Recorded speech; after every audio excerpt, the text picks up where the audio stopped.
स्वागत है आप लोग का यूपीपीएससी मेंटर ग्रुप पे। हम लोग सोशल जस्टिस देख रहे हैं, ठीक। और सोशल जस्टिस का हमारा सेकेंड लास्ट ये वीडियो है। इसके बाद एक और वीडियो आएगा। हमने बृहद रूप से हर एक डायमेंशन को कवर किया है सोशल जस्टिस में।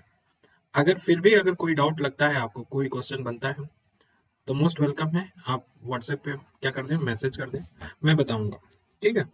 मेरे हिसाब से मैं सारे डायमेंशन को लेके कवर भी कर लिया है। अगर ये टॉपिक 5-6 वीडियो जो टोटल आएगा, 6 लेक्चर आएगा, 6 लेक्चर से ये उम्मीद है कि कहीं भी यूपीएससी हो चाहे यूपीपीसीएस हो, किसी भी एग्जाम में इससे बाहर नहीं आएगा। यही fodder material, raw material use करेंगे हम, कैसा भी क्वेश्चन आएगा, ठीक है। तो चलते हैं, आज का क्या है, स्वास्थ्य का टॉपिक है। हेल्थ हमारा क्या है, सोशल जस्टिस में हेल्थ एक सिलेबस के रूप में दिया गया है, तो हेल्थ के बारे में जानते हैं। तो हेल्थ का परिभाषा अगर देना है, जब भी हेल्थ को बारे में लिखना हो तो हेल्थ का परिभाषा देना होगा। तो परिभाषा क्या देंगे कि स्वास्थ्य मानव पूंजी और आर्थिक वृद्धि में एक मूलभूत निवेश है। पहला बताएंगे कि स्वास्थ्य क्या है, कि मानव पूंजी और आर्थिक वृद्धि में एक मूलभूत निवेश है। अच्छे स्वास्थ्य के बिना बच्चे स्कूल जाने में असमर्थ हैं और वयस्क काम पे जाने में असमर्थ हैं। ये स्वास्थ्य के बारे में थोड़ा सा हम परिचय दे सकते हैं, इस तरह इंट्रो लिख सकते हैं। और इम्प्रेसिव होगा, कोई ज्यादा लाट लपेट नहीं है। और हमें क्या करना है, बस एग्जामिनर के मन में खटके ये चीजें अंडरलाइन करते हुए चलना है, ठीक है। कि स्वास्थ्य के बिना बच्चे स्कूल भी जा नहीं सकते और न ही वयस्क काम कर सकता है। तो कहने का मतलब है, ये बृहद रूप से दर्शा रहा है कि स्वास्थ्य से क्या क्या फर्क पड़ता है, ठीक है। मानव पूंजी और आर्थिक वृद्धि का कहें एक बेसिक आधार है। मानव पूंजी कब होगा, जब स्वास्थ्य अच्छा होगा, तभी मानव पूंजी की तरफ कार्य करेगा। अगर स्वास्थ्य अच्छा ही नहीं रहेगा सभी लोगों का, तो मानव पूंजी की तरह क्या काम करेगा, खाक। और आर्थिक वृद्धि में किसका काम है, मानव संसाधन का। और मानव संसाधन किस पे डिपेंड करता है, स्वास्थ्य पे डिपेंड करता है, ठीक है। सही गुणवत्ता के साथ समय पे स्वीकार्य और सस्ती स्वास्थ्य बाल देख तक पहुंच हर व्यक्ति का अधिकार है। सही गुणवत्ता के साथ होना चाहिए, सही समय पे होना चाहिए, और स्वीकार और सस्ती स्वास्थ्य देखभाल होना चाहिए। स्वीकार भी हो और सस्ती स्वास्थ्य स्वास्थ्य देखभाल हो। ये यहाँ तक पहुंच का अधिकार किसको है, हर एक मानव को है। डब्ल्यूएचओ के संविधान में 1946 में हर इंसान को मौलिक अधिकार के रूप में स्वास्थ्य के उच्चतम प्राप्य मानक की परिकल्पना की गई है। जो डब्ल्यूएचओ है, वर्ल्ड हेल्थ ऑर्गेनाइजेशन है, उसके संविधान में या उसके प्रावधान में हर इंसान के मौलिक अधिकार के रूप में व्याख्या किया गया है कि स्वास्थ्य के उच्चतम मानक होने चाहिए। यूएन ने अपना एसडीजी इंडेक्स निकाला, तो एसडीजी इंडेक्स में जो एसडीजी इंडेक्स थर्ड है, वो किससे है, स्वास्थ्य से ही लेकर है। तो स्वस्थ जीवन सुनिश्चित करना और सभी उम्र में सभी के लिए कल्याण को बढ़ावा देना, ये एसडीजी 3 है, ठीक है। तो हमने स्वास्थ्य को कहा कि मानव पूंजी और आर्थिक वृद्धि का एक तरह से स्वास्थ्य क्या करे, निवेश की भांति है। जब भी मानव पूंजी बढ़ानी हो, आर्थिक वृद्धि करनी है, तो मूलभूत निवेश होना चाहिए स्वास्थ्य में। इसलिए अगर स्वास्थ्य कल्याण अच्छा नहीं होगा, अब देख लो, जब तक यही नहीं होता है, तो देखो स्वास्थ्य अगर अच्छा नहीं है तो क्या क्या स्वास्थ्य का प्रभाव होगा। मानव की शारीरिक क्षमता कम हो जाएगी, ठीक है। मानव की मानसिक क्षमता कम हो जाएगा, ठीक है। शारीरिक क्षमता और मानसिक क्षमता कम हो जाएगा, इससे मानव संसाधन क्या हो जाएगा, मानव संसाधन हमारा बोझ हो जाएगा, या मानव संसाधन हमारा उत्पादक नहीं होगा। मतलब उत्पादन क्या हो जाएगा, कम हो जाएगा। उत्पादन कम हो जाएगा तो हमारा आर्थिक विकास क्या हो जाएगा, आर्थिक विकास कम हो जाएगा। अब जरा सा देखो कि स्वास्थ्य की ये बात हमने कहा कि मानव संसाधन कम होगा, उत्पादन कम हो जाएगा, तो आर्थिक विकास कम हो जाएगा, ठीक है। आर्थिक विकास कम हो जाएगा। अगर हम इसको इन्वेस्ट की तरह करें, निवेश ले लें, स्वास्थ्य को हम माने कि एक निवेश है, निवेश करेंगे, तो हमारा निवेश होने से क्या फायदा होगा, कि निवेश होगा तो मानव संसाधन क्या होगा, मानव संसाधन दक्ष होगा, ठीक है। दक्ष होगा, दक्षतापूर्ण होगा, मानव संसाधन दक्षता होगा, तो हमारा क्या होगा, मानसिक क्रियाएं करेगा। एक पहले करें कि मानसिक क्रियाएं करेगा, मानसिक क्रियाएं करेगा तो हमारा इनोवेशन आएगा, अर्थात साइंस एंड टेक लेके आएगा। ठीक है, साइंस एंड टेक आएगा तो जहां भी प्रौद्योगिकी आ जाता है, प्रौद्योगिकी आ जाता है, वहां पे संसाधन का, जो भी संसाधन है उस संसाधन का उपयोगिता बढ़ जाती है, या दक्षतापूर्ण उपयोग करने लगते हैं हम संसाधन का। जब दक्षतापूर्ण संसाधन का यूज करेंगे तो हमारा उत्पादन भी क्या हो जाएगा, बढ़ जाएगा। उत्पादन बढ़ जाएगा तो हम कहेंगे कि आर्थिक रूप से सशक्त होगा। तो हमने तो आर्थिक परिदृश्य के रूप में देखा। ठीक है, नेक्स्ट क्या है कि अब जरा सा एक और डायमेंशन देख ले कि स्वास्थ्य, अगर स्वास्थ्य खराब होगा, ठीक है, खराब होगा तो MMR मर्टलिटी रेट किसका, mother mortality rate, NTR NMR natal mortality rate, ठीक है, या जो जीवन प्रत्याशता है वो क्या हो जाएगा, कम हो जाएगा। जब कम हो जाएगा तो हम क्या करेंगे कि हमारा लोड हो जाएगा किस पे, स्वास्थ्य सिस्टम पे क्या, हेल्थ सिस्टम पे क्या हो जाएगा, लोड बढ़ जाएगा। अगर लोड बढ़ गया तो एक तो ये कम हो गया, तो शारीरिक रूप से एक तो पीड़ा हो जाएगा, शारीरिक रूप से पीड़ा होगा इंसान को, और शारीरिक रूप से पीड़ा होने की वजह से क्या होगा, मानव कुंठा होगा, डिप्रेशन होगा, ETC जो भी होगा, मानसिक रूप से भी होगा और शारीरिक पीड़ा की वजह से होगा, और फिर हत्याएं बढ़ने लगेंगी। ठीक है, अब जब ये चीजें कम होने लगेगी तो राज्य में क्या होगा, अव्यवस्था हो जाएगा। अव्यवस्था कैसे हो जाएगा, अव्यवस्था हो जाएगा या सामाजिक अराजकता हो जाएगा। जब जानेगा कि जीवन प्रतिष्ठा हम 15 ही साल जिएंगे तो क्यों नहीं खाओ पियो मौज उड़ाओ वाली प्रवृत्ति हो जाएगी, फिर वो ज्यादा घातक होगी। ठीक है ना, तो स्वास्थ्य के यही एंगल नहीं है, हम स्वास्थ्य के आर्थिक रूप से, राजनीतिक रूप से हर एक सेक्टर पे फर्क डालता है, तो हमको स्वास्थ्य को एक निवेश के रूप में लेना चाहिए। ये बात समझ में आई कि हमको निवेश के रूप में आना। तो स्वास्थ्य के बिना, हम कहें कि स्वास्थ्य के बिना शिक्षा अधूरा है। जब शिक्षित नहीं होंगे और एक दूसरे को प्रभावित करते हैं। ठीक है, दूसरी बात है कि हमारा मानव कार्य क्षमता कम हो जाएगा, इसलिए WHO ने बोला कि WHO ने अपने संविधान में बोला कि कैसा होना चाहिए स्वास्थ्य सिस्टम, गुणवत्तापूर्ण होना चाहिए।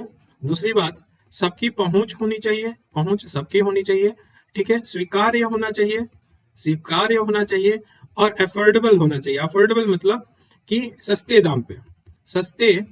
दाम पे हो।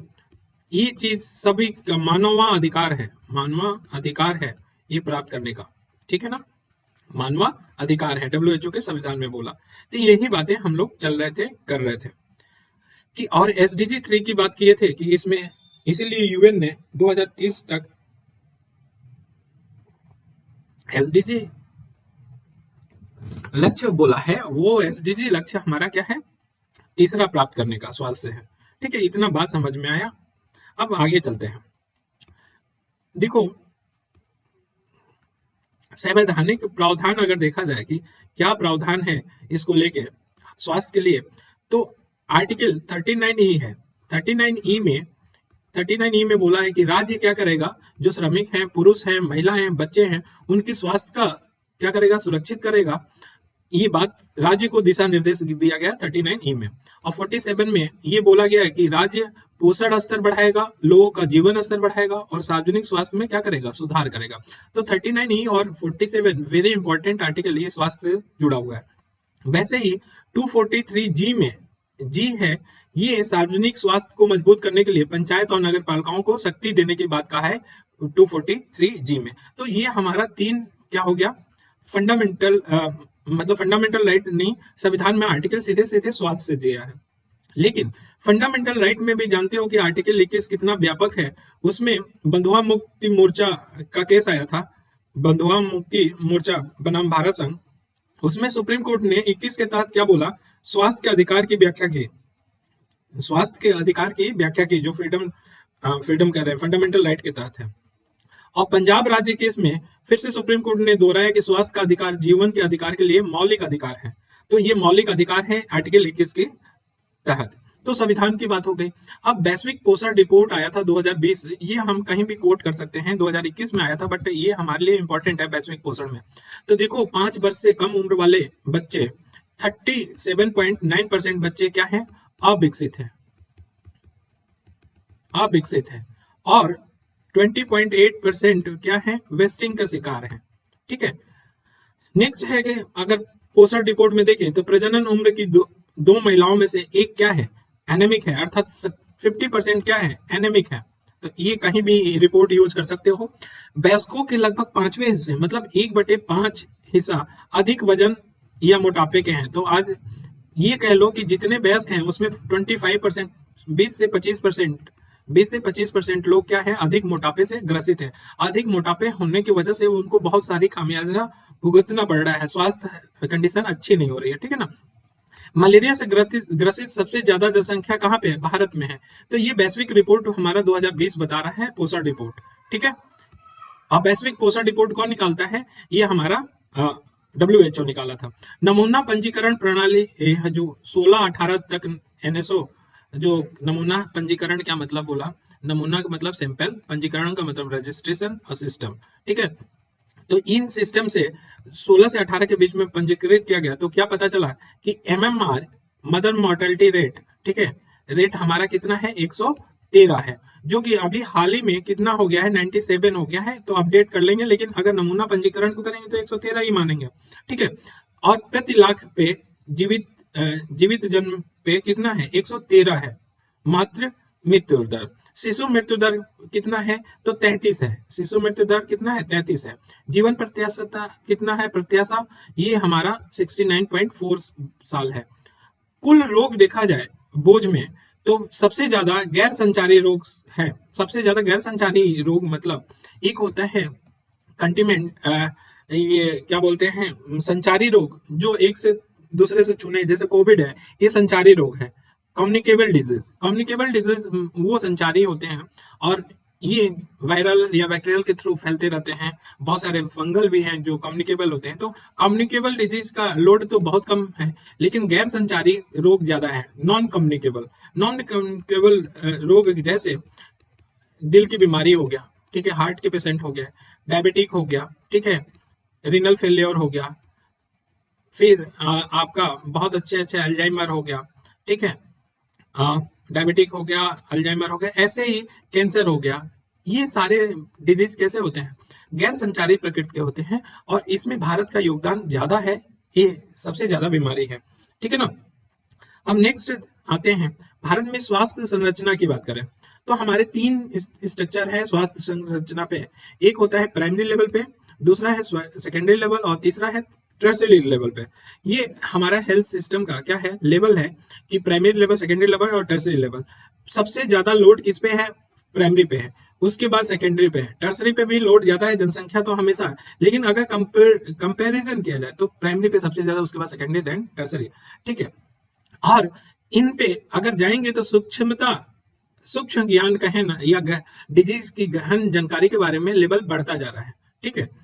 अब प्राथमिक स्तर पे उप केंद्र और प्राथमिक स्वास्थ्य, प्राइमरी हेल्थ सेंटर, PHC जिसको बोलते हैं, वो है। माध्यमिक स्तर पे क्या है, CHC, ठीक है ना, सेंट्रल हेल्थ सेंटर। और शीर्ष स्तर पे क्या है, मेडिकल कॉलेज है या जिला अस्पताल। देखो कैसे होता है, यहाँ पे बता दें अच्छे से, और एक एक चीज की बात करेंगे यहाँ पे, हेल्थ सिस्टम कैसा है प्राइमरी में, सेकेंडरी में, टर्सरी में, कि हमें समझ में आए अगर हेल्थ सिस्टम का लिखना है। तो देखो क्या है, प्राइमरी में हम प्राइमरी हेल्थ सेंटर है, उसके बाद ये चल जाता है CAC, CHC, ठीक है, ये होता है। और उसके बाद हमारा क्या होता है, मेडिकल कॉलेज बन जाता है, या जिला अस्पताल। मतलब हमें कहें कि प्राइमरी हेल्थ सेंटर कहाँ होता है, पंचायत लेवल पे होता है, बस समझो। और सीएचसी क्या है, ब्लॉक लेवल पे होता है। और मेडिकल या जिला अस्पताल क्या होता है, जिला स्तर पे होता है। ये हमारा बढ़ता हुआ स्तर है, ठीक है ना। ऐसे होता है। अब सीक्वेंस कैसे कैसे चलते हैं जरा सा ये भी देख लो, यहां समझते हैं कि प्राइमरी से केस आया, अगर बहुत टफ होगा तो कहाँ जाएगा, सेकेंडरी पे जाएगा। सेकेंडरी से टफ होगा तो टर्सरी पे जाएगा, और टर्सरी से टफ होगा तो क्वाटरनरी पे जाएगा। ये हमारा स्तर है। प्राइमरी में मतलब कि हम गांव में गए, वहां पे डॉक्टर साहब बैठते हैं सरकारी, उनको दिखाया, उन्होंने दवा दिया, ठीक नहीं हुआ तो हम दूसरे नंबर पे आ गए। ब्लॉक लेवल पे जो हमसे थोड़ा सा दूर था उसको हमने दिखाया, दवा दिया, फिर भी ठीक नहीं हुए तो हम आ गए टर्सरी लेवल पे कि जिला अस्पताल है, जिला अस्पताल है या ये मेडिकल कॉलेज है, मेडिकल कॉलेज में आ गए। अब मेडिकल कॉलेज और जिला अस्पताल में दिखाया, ठीक नहीं हुआ या बहुत जटिल बीमारी निकल गया तो उन्होंने हमको ट्रांसफर कर दिया क्वार्टरनरी पे, जैसे कि पीजीआई है, एम्स है, ठीक है। ये हमारे हैं क्वार्टरनरी सेंटर, ठीक। यहाँ पे गहनता बढ़ जाती है, लेवल जानकारी की, डिजीज की लेवल बढ़ जाती, डिजीज की लेवल नहीं, डिजीज के बारे में जानकारी की लेवल बढ़ती जाती है। तो ये हमारे कहने का मतलब था। तो देखो, प्राथमिक स्तर पे हमने बताया पीएचसी, उसके बाद सीएचसी, और छोटे उप जिला अस्पताल और शीर्ष पे मेडिकल कॉलेज और जिला समान अस्पताल होते हैं।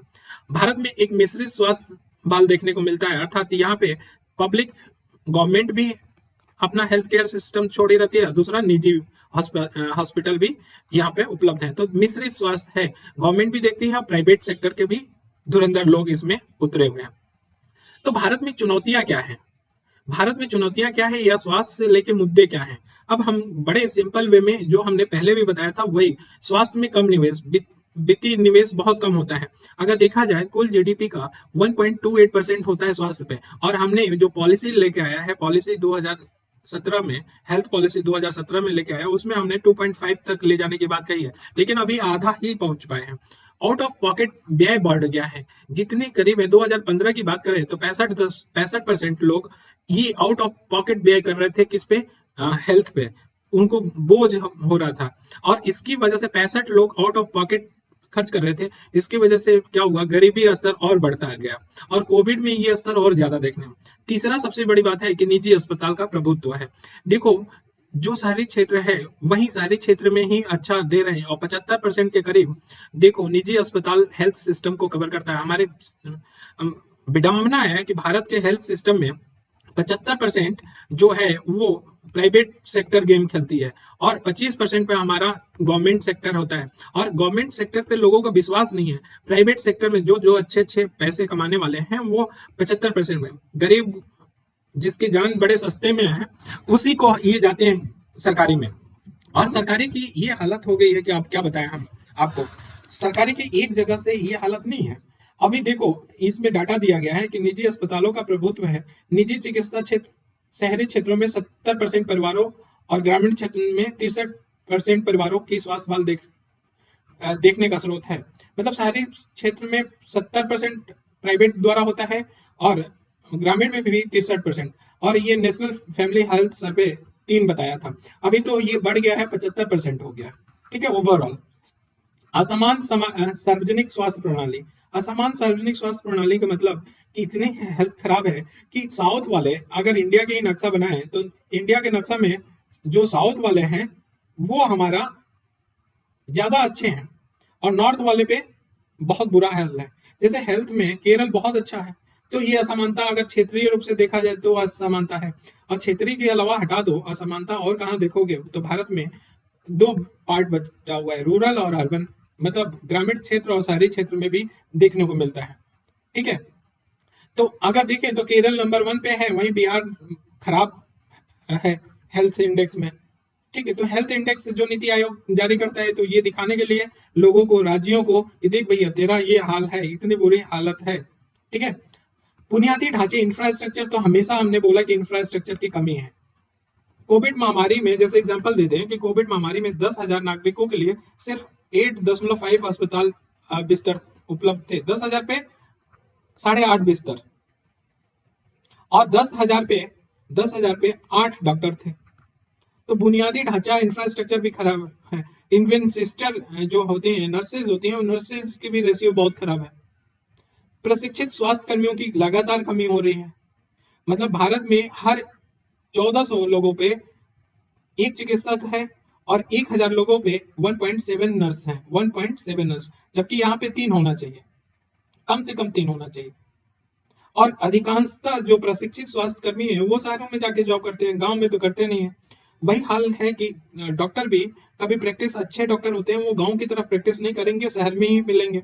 स्वास्थ्य क्षेत्र में खराब शासन की बात करें, ओवर बिलिंग किया जाता है, गैर आवश्यक डायग्नोसिस कराए जाते हैं, ये तो भरपूर होता है कमीशन खाने के लिए। शल्य चिकित्सा प्रक्रिया में भी आपको फालतू की चीजें खरीदवाए जाएंगे, अगर कोई जरूरी नहीं है, उसको डायग्नोसिस नहीं हुआ, जैसे फीमेल की बात करें, लेबर पेन हुआ तो वो नॉर्मल डिलीवरी हो सकता था, लेकिन चंद रुपयों के खातिर वो सिजेरियन कर देते हैं डिलीवरी, और सिजेरियन करने की वजह से मतलब आगे की प्रोजनी जो आएगी उस पे फर्क पड़ेगा, और साथ ही साथ माता की हालत भी क्या होगा, फर्क पड़ेगा स्वास्थ्य पे।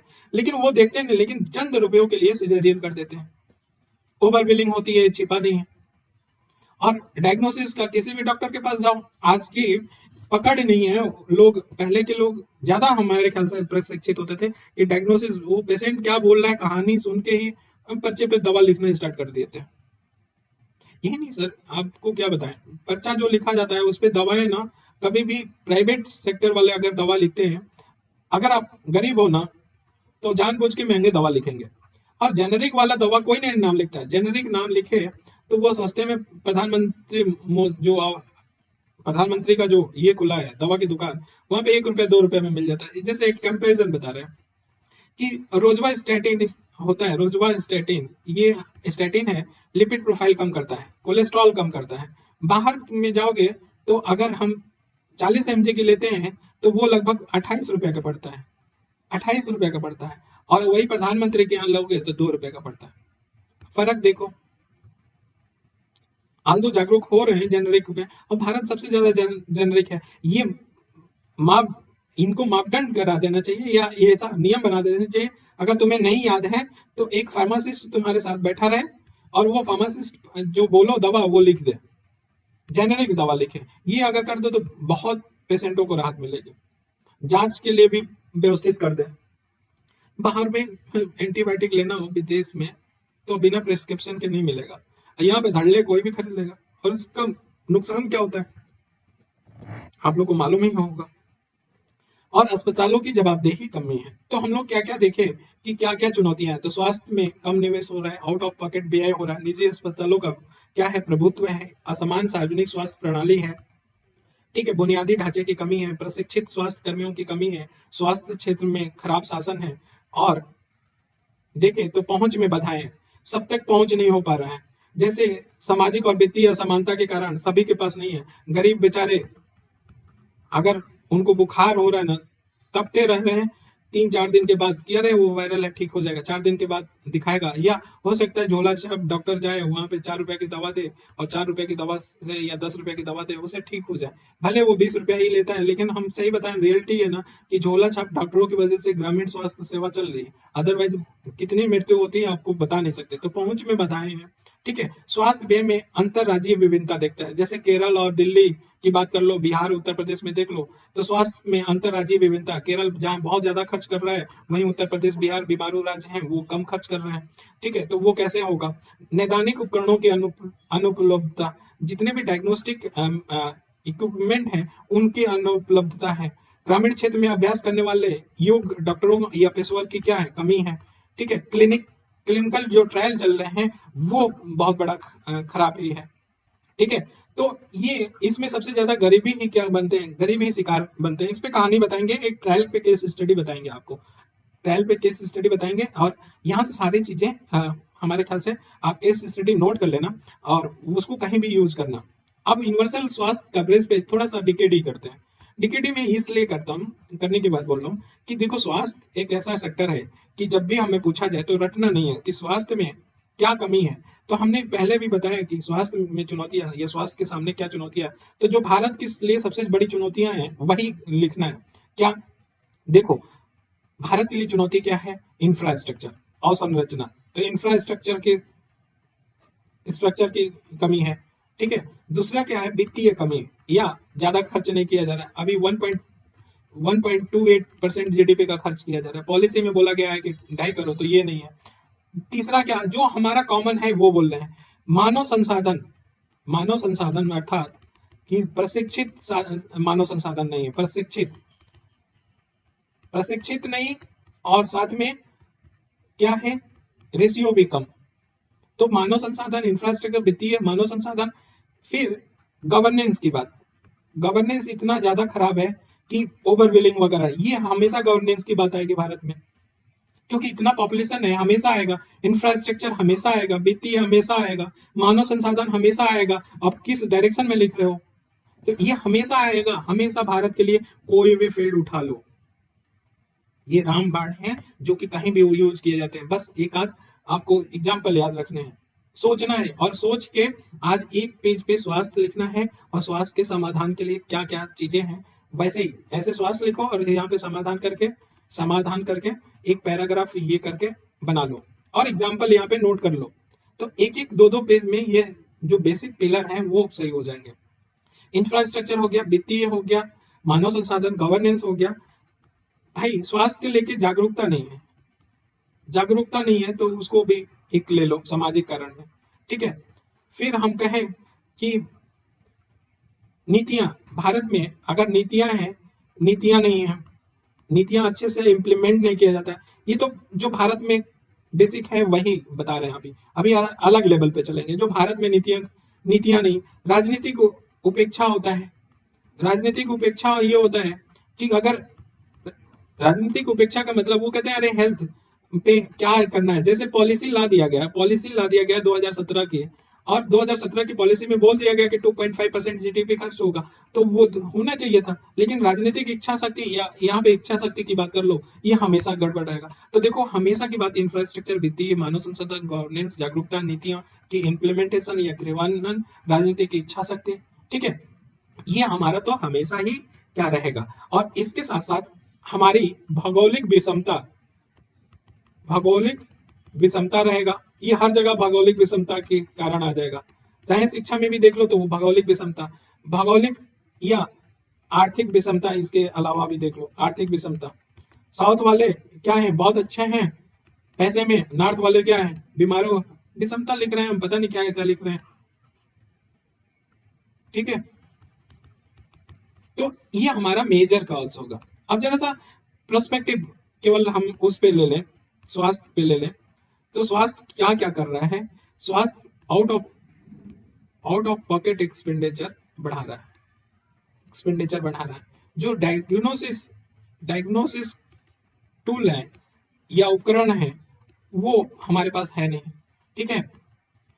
भ्रष्टाचार है, भ्रष्टाचार ऐसे भी कॉमन है भारत के लिए, तो ये हम वहां पीछे नहीं लिखा, भ्रष्टाचार ज्यादा है, अर्थात ओवर बिलिंग या कहें कि कमीशन, ठीक है।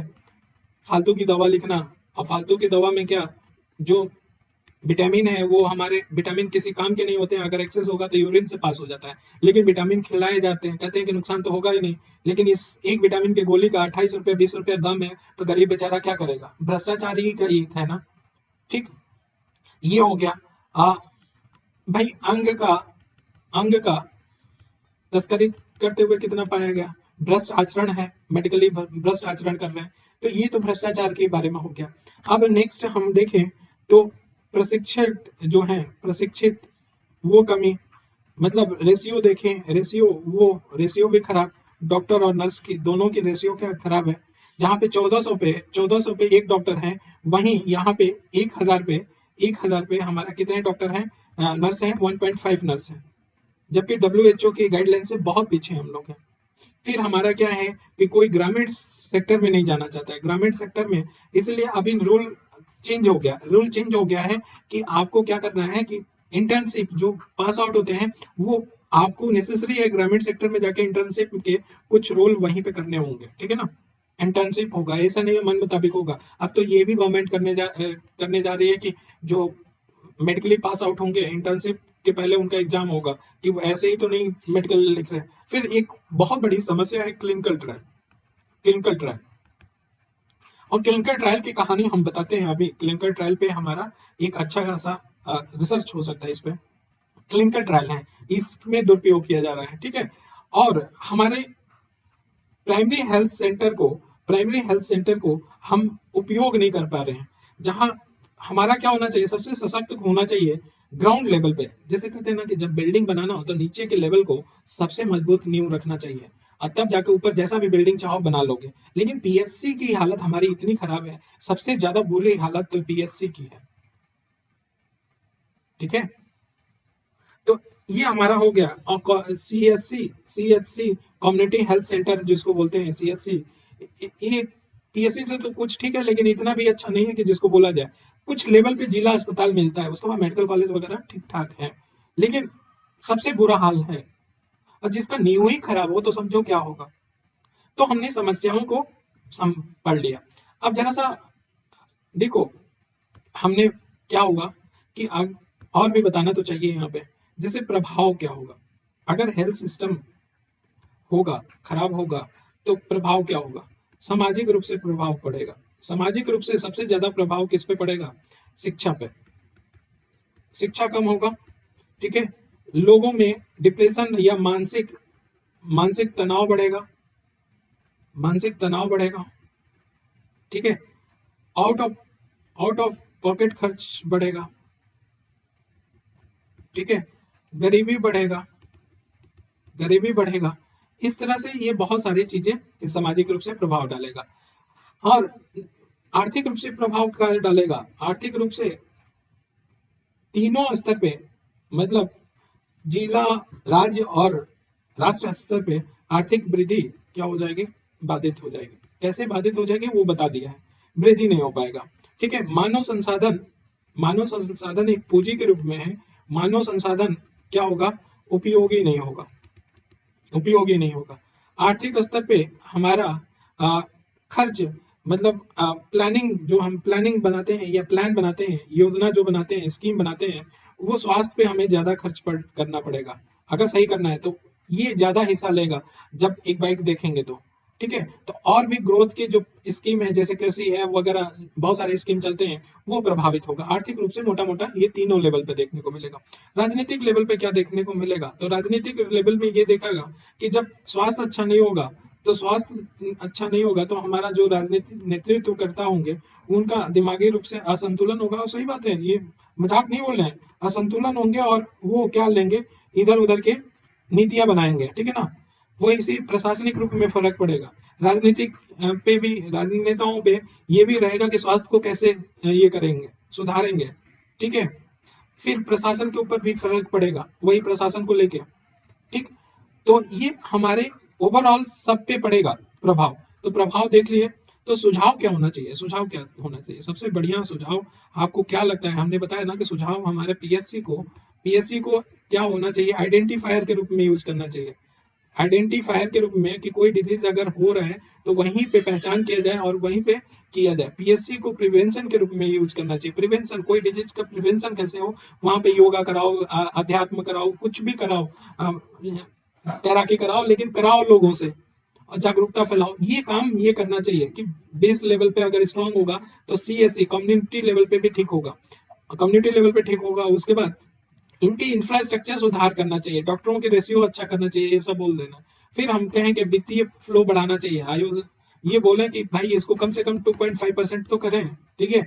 फिर सुझाव हम क्या दे सकते हैं, सुझाव दे सकते हैं कि हम एक कोई कमेटी बना के, जैसे हम बनाए हैं कि जो स्टेंट लगाए जाते हैं दिल में, ये जैसे मान लो कि दिल के नस है और इस नस में क्या हो जाता है, ब्लॉकेज हो जाता है। तो ब्लॉकेज हो जाता है तो क्या होता है कि स्टेंट डाला जाता है, इस पे खोल दिया जाता है, इसको इसमें प्रेशर डाल के, और ये स्टेंट इसको खोलेगा और यहीं पे एकदम वॉल से चिपक जाएगा, यहाँ से खून फ्लो होने लगेगा।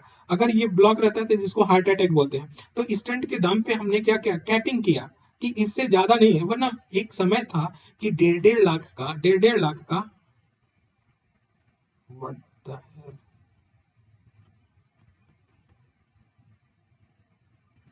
सॉरी, कुछ गड़बड़ होगा। 1.5 लाख का क्या मिल रहा था, स्टंट मिल रहा था, 1.5 लाख का। अब समय क्या हो गया कि 30,000 से ज्यादा कोई स्टंट बेच नहीं सकता, कैपिंग किया। तो वैसे ही फालतू की जो डायग्नोसिस है या मेडिसिन है, उन मेडिसिन पे क्या करना चाहिए, कैपिंग करना चाहिए। सरकार को कैपिंग करना चाहिए। अगर कोई पेटेंट है तो पेटेंट का मतलब ये थोड़ी है कि आप मनचाहा दवा का दाम रख लो या स्टैंड का दाम लो। कैपिंग कमेटी बनाना चाहिए ओवरऑल देखने के लिए। इंफ्रास्ट्रक्चर की बात बोलना ही चाहिए, ठीक है। और भ्रष्टाचार को रोकने के लिए दक्ष रूप से प्रशासनिक होना चाहिए। उनको टेक्नोलॉजी से जोड़ दो, टेक्नोलॉजी से जोड़ दो भैया। जैसे पीजीआई की बात कर रहे हैं, पीजीआई में क्या होता है, एचआईएस सिस्टम होता है। एचआईएस सिस्टम, आप सारा पैसा वहीं पे जमा करो, वहीं से आपकी जांच के फॉर्म निकलेंगे और ये होगा। ऐसा कोई नहीं होगा कि बीच में आके पैसा ले लिया, कुछ नहीं, रिपोर्ट भी आपको कंप्यूटर से मिलेगा। तो ऐसे ही कुछ फुलफिल हॉस्पिटल इंफॉर्मेशन सिस्टम की तरह हमें लाना चाहिए, ठीक है। आउट ऑफ पॉकेट बैग को खर्च करने के लिए यूनिवर्सल हेल्थ केयर कुछ लाना चाहिए। जैसे आयुष्मान भारत है, उसी तरह से हमें क्या करना चाहिए, यूनिवर्सल हेल्थ सिस्टम को और मजबूत करना चाहिए। तो हम सुझाव दे सकते हैं, ठीक। यूनिवर्सल स्वास्थ्य कवरेज की बात करते हैं। ये यूएससी का मतलब यूनिवर्सल हेल्थ कवरेज। क्या है यूनिवर्सल हेल्थ कवरेज? तो यूनिवर्सल हेल्थ कवरेज का मतलब कि सभी व्यक्तियों को और समुदायों को वित्तीय कठिनाई का सामना किए बिना सभी को क्या स्वास्थ्य सेवाएं प्राप्त हो। या बड़ा लेमन की तरह भी बोलोगे तो ये सही हो जाएगा कि सभी व्यक्ति और समुदाय को बहुत पैसा खर्च किए बिना स्वास्थ्य सेवाएं उपलब्ध हो। वो हमारा क्या बोला जाता है, यूनिवर्सल हेल्थ कवरेज, ठीक है। और यूएससी को कौन से एसडीजी में लक्ष्य किया गया है? एकदम बिल्कुल एग्जैक्ट पॉइंट लिखना कि एसडीजी में 3.8 एसडीजी है, वो किसके लिए है? ये इसी यूएससी के लिए है, ठीक है। तो ये समझ में आ गया। दूसरी बात है, कहानी ले चलते हैं कि यूनिवर्सल स्वास्थ्य कवरेज की जरूरत क्यों है। इसलिए है कि हमने पीछे पढ़ा कि आउट ऑफ पॉकेट खर्च ज्यादा हो रहा है, ठीक है। और आउट ऑफ पॉकेट खर्च होने की वजह से, जैसे कि ये गरीब नहीं, गरीबी से ऊपर जैसे ही उठा और ये बीमार पड़ गया। अब बीमार पड़ गया तो आउट ऑफ पॉकेट खर्च क्या फिर से गरीबी रेखा से नीचे आ गया, ऊपर गया कि नीचे आ गया, ठीक है। तो पहले तो काउंट किया जा रहा था कि गरीब नहीं है, अब फिर काउंट किया जा रहा है तो गरीबी बढ़ेगा, ठीक है। और गरीबी बढ़ेगा, इवन आउट ऑफ पॉकेट खर्च करने के लिए भूमि का हस्तांतरण बढ़ेगा, भूमि ज्यादा होगा, शिक्षा प्रभावित होगा, शिक्षा कम होगा, ओवरऑल बहुत सारे इंपैक्ट पड़ेंगे जो बताया था। ऋण लेना पड़ेगा, ऋण लेगा तो बंधुआ मजदूरी करना पड़ेगा, ठीक। तीसरा क्या, गुणवत्तापूर्ण सस्ती स्वास्थ्य सेवाओं तक सार्वभौमिक पहुंच बनाने के लिए हमें चाहिए यूनिवर्सल स्वास्थ्य कवरेज। तो पहला बताया कि भैया आउट ऑफ पॉकेट खर्च करने के लिए, तो इसके पीछे तर्क दिया कि भाई ऋण से बचाएगा, संपत्ति बेचने से बचाएगा और गरीबी में जाने से रक्षा करेगा, इसलिए आउट ऑफ पॉकेट खर्च से बचाना है तो ये इतने इंपैक्ट होंगे। फिर गुणवत्तापूर्ण सस्ती स्वास्थ्य सेवाओं तक सार्वभौमिक पहुंच बनाना है, तो पहुंच बनाने के लिए हमें चाहिए यूनिवर्सल स्वास्थ्य कवरेज चाहिए। और दीर्घकालिक, अगर हमें कोई अपनी दीर्घकालिक आर्थिक वृद्धि करना है, ठीक है। महामारी जैसे ये महामारी आया कोविड में, तो इन्होंने तो हेल्थ सिस्टम को पूरे जो कमियां थी वो उजागर कर दिया। तो गुणवत्तापूर्ण सस्ती स्वास्थ्य सेवाओं तक सार्वभौमिक पहुंच बनाने के लिए हमें यूनिवर्सल स्वास्थ्य कवरेज की जरूरत है। तो क्यों कवरेज जरूरत है ये बता रहे हैं। जहां यूएससी होगा वहां स्वस्थ समाज होगा, और स्वस्थ समाज होगा वहां पे आर्थिक विकास की संभावनाएं क्या हो जाएंगी, बढ़ जाएगी। इसलिए यूएससी जरूरी है। तो स्वास्थ्य सेवाओं में बाधाएं क्या हैं? तो देखो वही बाधाएं हैं जो हमने पहले कि देखभाल, प्राथमिक देखभाल पर अपर्याप्त ध्यान केंद्रित किया जाता है। जो पीएचसी है और पीएचसी और सीएचसी, प्राइमरी हेल्थ सेंटर और कम्युनिटी हेल्थ सेंटर, इन दोनों पे अपर्याप्त ध्यान केंद्रित किया जाता है, जबकि ये हमारे क्या है, न्यू है, जड़ है हेल्थ सिस्टम के, इसी पे ध्यान कम किया जाता है। सोचो यहाँ पे तो जरूर लताड़ना, अगर मेंस में लिख रहे हो तो जरूर बोलना कि ये हमारी जड़ें हैं, ये हमारे लोकतंत्र को इंगित करती हैं, और इसी को तुम ध्वस्त किए बैठे हो। भारत में निर्मित दवाओं के लिए सक्रिय दवा सामग्री जो एपीआई है, एपीआई में हमने याद है कि बताया था कि 85% इससे 80% एक्सपोर्ट नहीं इंपोर्ट करते हैं चाइना से, और हमने बताया था कि चाइना के जब बायलैटरल हुआ था उसी में। तो भाई ये बाधाएं हैं, कैसे बन जाएंगे यूएससी, यूनिवर्सल हेल्थ सेंटर की बात कर रहे हैं, कवरेज की बात कर रहे हैं, और हम एपीआई ही नहीं बना पा रहे हैं। नैदानिक परीक्षणों की कीमत देखें, भारत में तो व्यापक है। अगर लिपिड प्रोफाइल देखें, लिपिड प्रोफाइल तो केरल में 90 रुपया है, ठीक है। और शहर में देखो, जैसे लखनऊ में लिपिड प्रोफाइल का 300 रुपया है, 350 है, 500 रुपया है, ऐसे है। तो नैदानिक परीक्षण जो डायग्नोस्टिक हैं उनकी कीमत देखो। सरकार द्वारा प्रायोजित बीमा योजना बहुत कम है भाई। एक बात बता दूं, सरकार द्वारा प्रायोजित बीमा तो बहुत कम, 8% के करीब सरकार द्वारा होता है। प्राइवेट सेक्टर करती है, प्राइवेट सेक्टर भी आए स्वास्थ्य के नाम पे, स्वास्थ्य बीमा के चक्कर में कितना कमाती है, और जब वो बंदा बीमार हो जाता है और अपने क्लेम करता है तो क्लेम में भी इनके कोई निगरानी करने वाला नहीं होता। इतना हालत खराब है। 8% सोचो, 8 अगर पूरे भारत में देखें 8 से 14% हमारा क्या है, स्वास्थ्य बीमा कवरेज है पूरे भारत में। 8 से 14%, 8% हमारा कहाँ है, ग्रामीण सेक्टर में, और 14% शहरी सेक्टर में। स्वास्थ्य सेवाओं में मानव संसाधन की कमी, ये हम लोग पहले ही पढ़ लिए हैं। इंफ्रास्ट्रक्चर का अभाव, ये भी जानते हैं। तो आगे की रास्ता हमारा क्या होना चाहिए इसके लिए? तो देखो, आगे के रास्ता जो पहले भी सुझाव दे चुके हैं कि स्वास्थ्य सुविधाओं को बढ़ावा देना, निजी क्षेत्रों को संलग्न करना, जरूर बताना। ये बिना पीपी के मॉडल के, पब्लिक प्राइवेट पार्टनरशिप के हेल्थ सेक्टर कभी सही नहीं हो सकता है। इतना लोड है कि ये हो ही नहीं सकता। तो ये गुड पॉइंट, बिना पीपी के नहीं हो सकता, पीपी बताना हमेशा।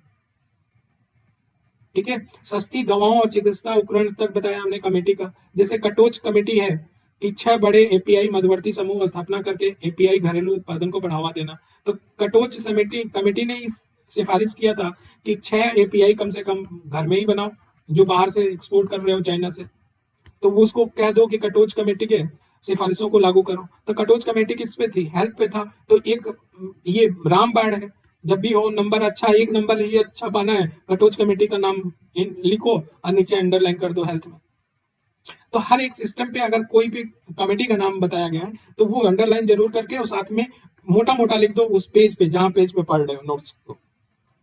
स्वास्थ्य अनुसंधान क्षमता को मजबूती करना, रिसर्च सेंटर हमारा क्या करना हो चाहिए, जितना रिसर्च होगा, जितना टेक्नोलॉजी अच्छा होगा, और जितना ही टेक्नोलॉजी होगा तो हमेशा संसाधनों का यूज अच्छा होता है, संसाधनों का अच्छा हुआ, अनुकूलतम उपयोग होता है, ऑप्टिमाइज यूज होता है संसाधनों का। ऑप्टिमाइज यूज होगा तो जानते ही हो विकास हमेशा होगा। तो रिसर्च पे हमें ध्यान देना चाहिए। अब जरा सा क्लिनिकल रिसर्च की बात कर लेते हैं। एक कहानी के माध्यम से बता रहे हैं, पीजीआई की बात है, क्लिनिकल रिसर्च की।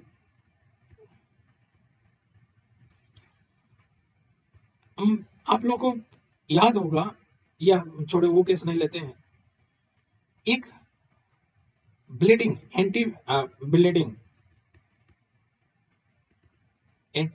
ब्लीडिंग मेडिसिन था।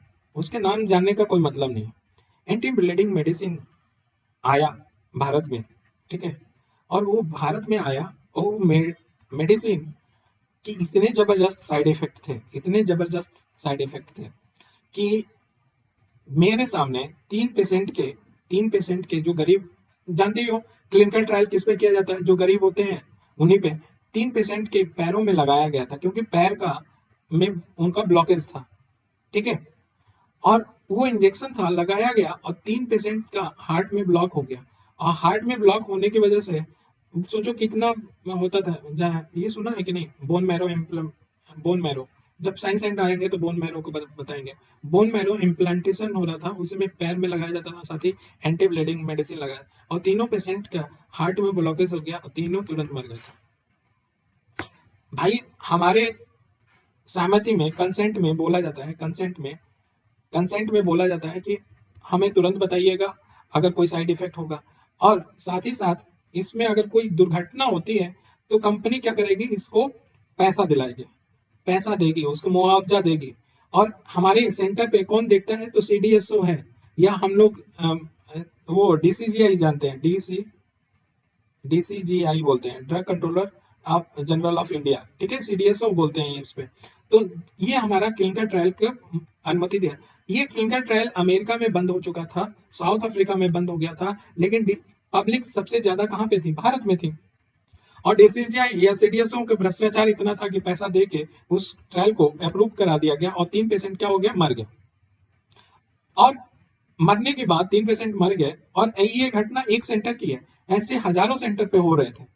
जब बहुत ज्यादा डेथ रेट हुआ और जो पेशेंट के परिवार है आवाज उठाने लगे, डीसीजीआई ने विड्रॉ कर लिया, इसको विड्रॉ कर दिया कि नहीं, आप नहीं कर सकते, ट्रायल नहीं कर सकते। अब जब ट्रायल के लिए जैसे ही मना किया तो कंपनी को तो देना था पैसा, कंपनी भाग खड़ी हुई, पैसा भी नहीं दी। भाई एक को 25 लाख रुपया कम से कम मिलना था, 25 से 30 लाख रुपया, एक और रुपया नहीं दिया, भाग गई। ये हाल है क्लिनिकल रिसर्च की। और इसमें फंसते कौन है? गरीब बेचारे। जो मान लो कि क्या है कि कैंसर की दवा निकालना है, और ट्रायल में बहुत सारे स्टेज होते हैं, 0 से लेके 4th स्टेज तक जाता है ट्रायल, 4थे स्टेज तक ट्रायल होता है। ठीक है, जो आप लोग दवा खाते हो उस दवा का भी रिसर्च होता है, 4थे स्टेज पे होता है। लेकिन जो मानव पे प्रयोग होता है वो सेकेंड से लेके थर्ड स्टेज या 4th स्टेज पे दवा होती है, वो होता है। 0 तो जानवरों पे किया जाता है। वन पे वन पे कौन किया जाता है? वन पे वो उनके साथ किया जाता है जो वल्नरेबल होते हैं, बल वल्नरेबल होते हैं। ठीक है, वल्नरेबल होते हैं या सुभेद्य होते हैं, उनको होता है। जैसे कि कैंसर की दवा है, कैंसर की दवा को क्या किया, बनाया किसी कंपनी ने, तो वो कहे गए कि भाई ऐसा है, जो कैंसर वाले पीड़ित हैं, पहले तो उनको 100 ऐसे लोग चाहिए जो कैंसर से पीड़ित ना हो, और वो दवा खाएं तो उनकी साइड इफेक्ट क्या होगा उनको पता चले, साइड इफेक्ट। तो साइड इफेक्ट के लिए किस 100 लोगों को चुनेंगे, तो वो कौन बेचारे होंगे? गरीब। क्या होगा, ये गरीब आएगा, कहेगा कि हमें पैसा चाहिए, तो कहेगा कि ठीक है तुम इस ट्रायल में आ जाओ, हम तुमको 1 लाख रुपया देंगे, और जो भी घटना होगा, अगर स्वास्थ्य में कोई गड़बड़ होगा तो हम तुम्हें मुफ्त इलाज कराएंगे, लेकिन ये दवा तुम्हें डेली खाना होगा। वो बेचारा उस 1 लाख के चक्कर में क्या होगा कि वो हर विजिट पे 5,000 रुपया कर देगा, 5,000 रुपया में, और इस 5,000 के चक्कर में गरीब का सत्यानाश हो जाता है हेल्थ का, और वो साइड इफेक्ट निकल के यहीं से पता चलता है। सोचो, साइड इफेक्ट पता चलता है कि हाँ इस दवा की साइड इफेक्ट ये होता है।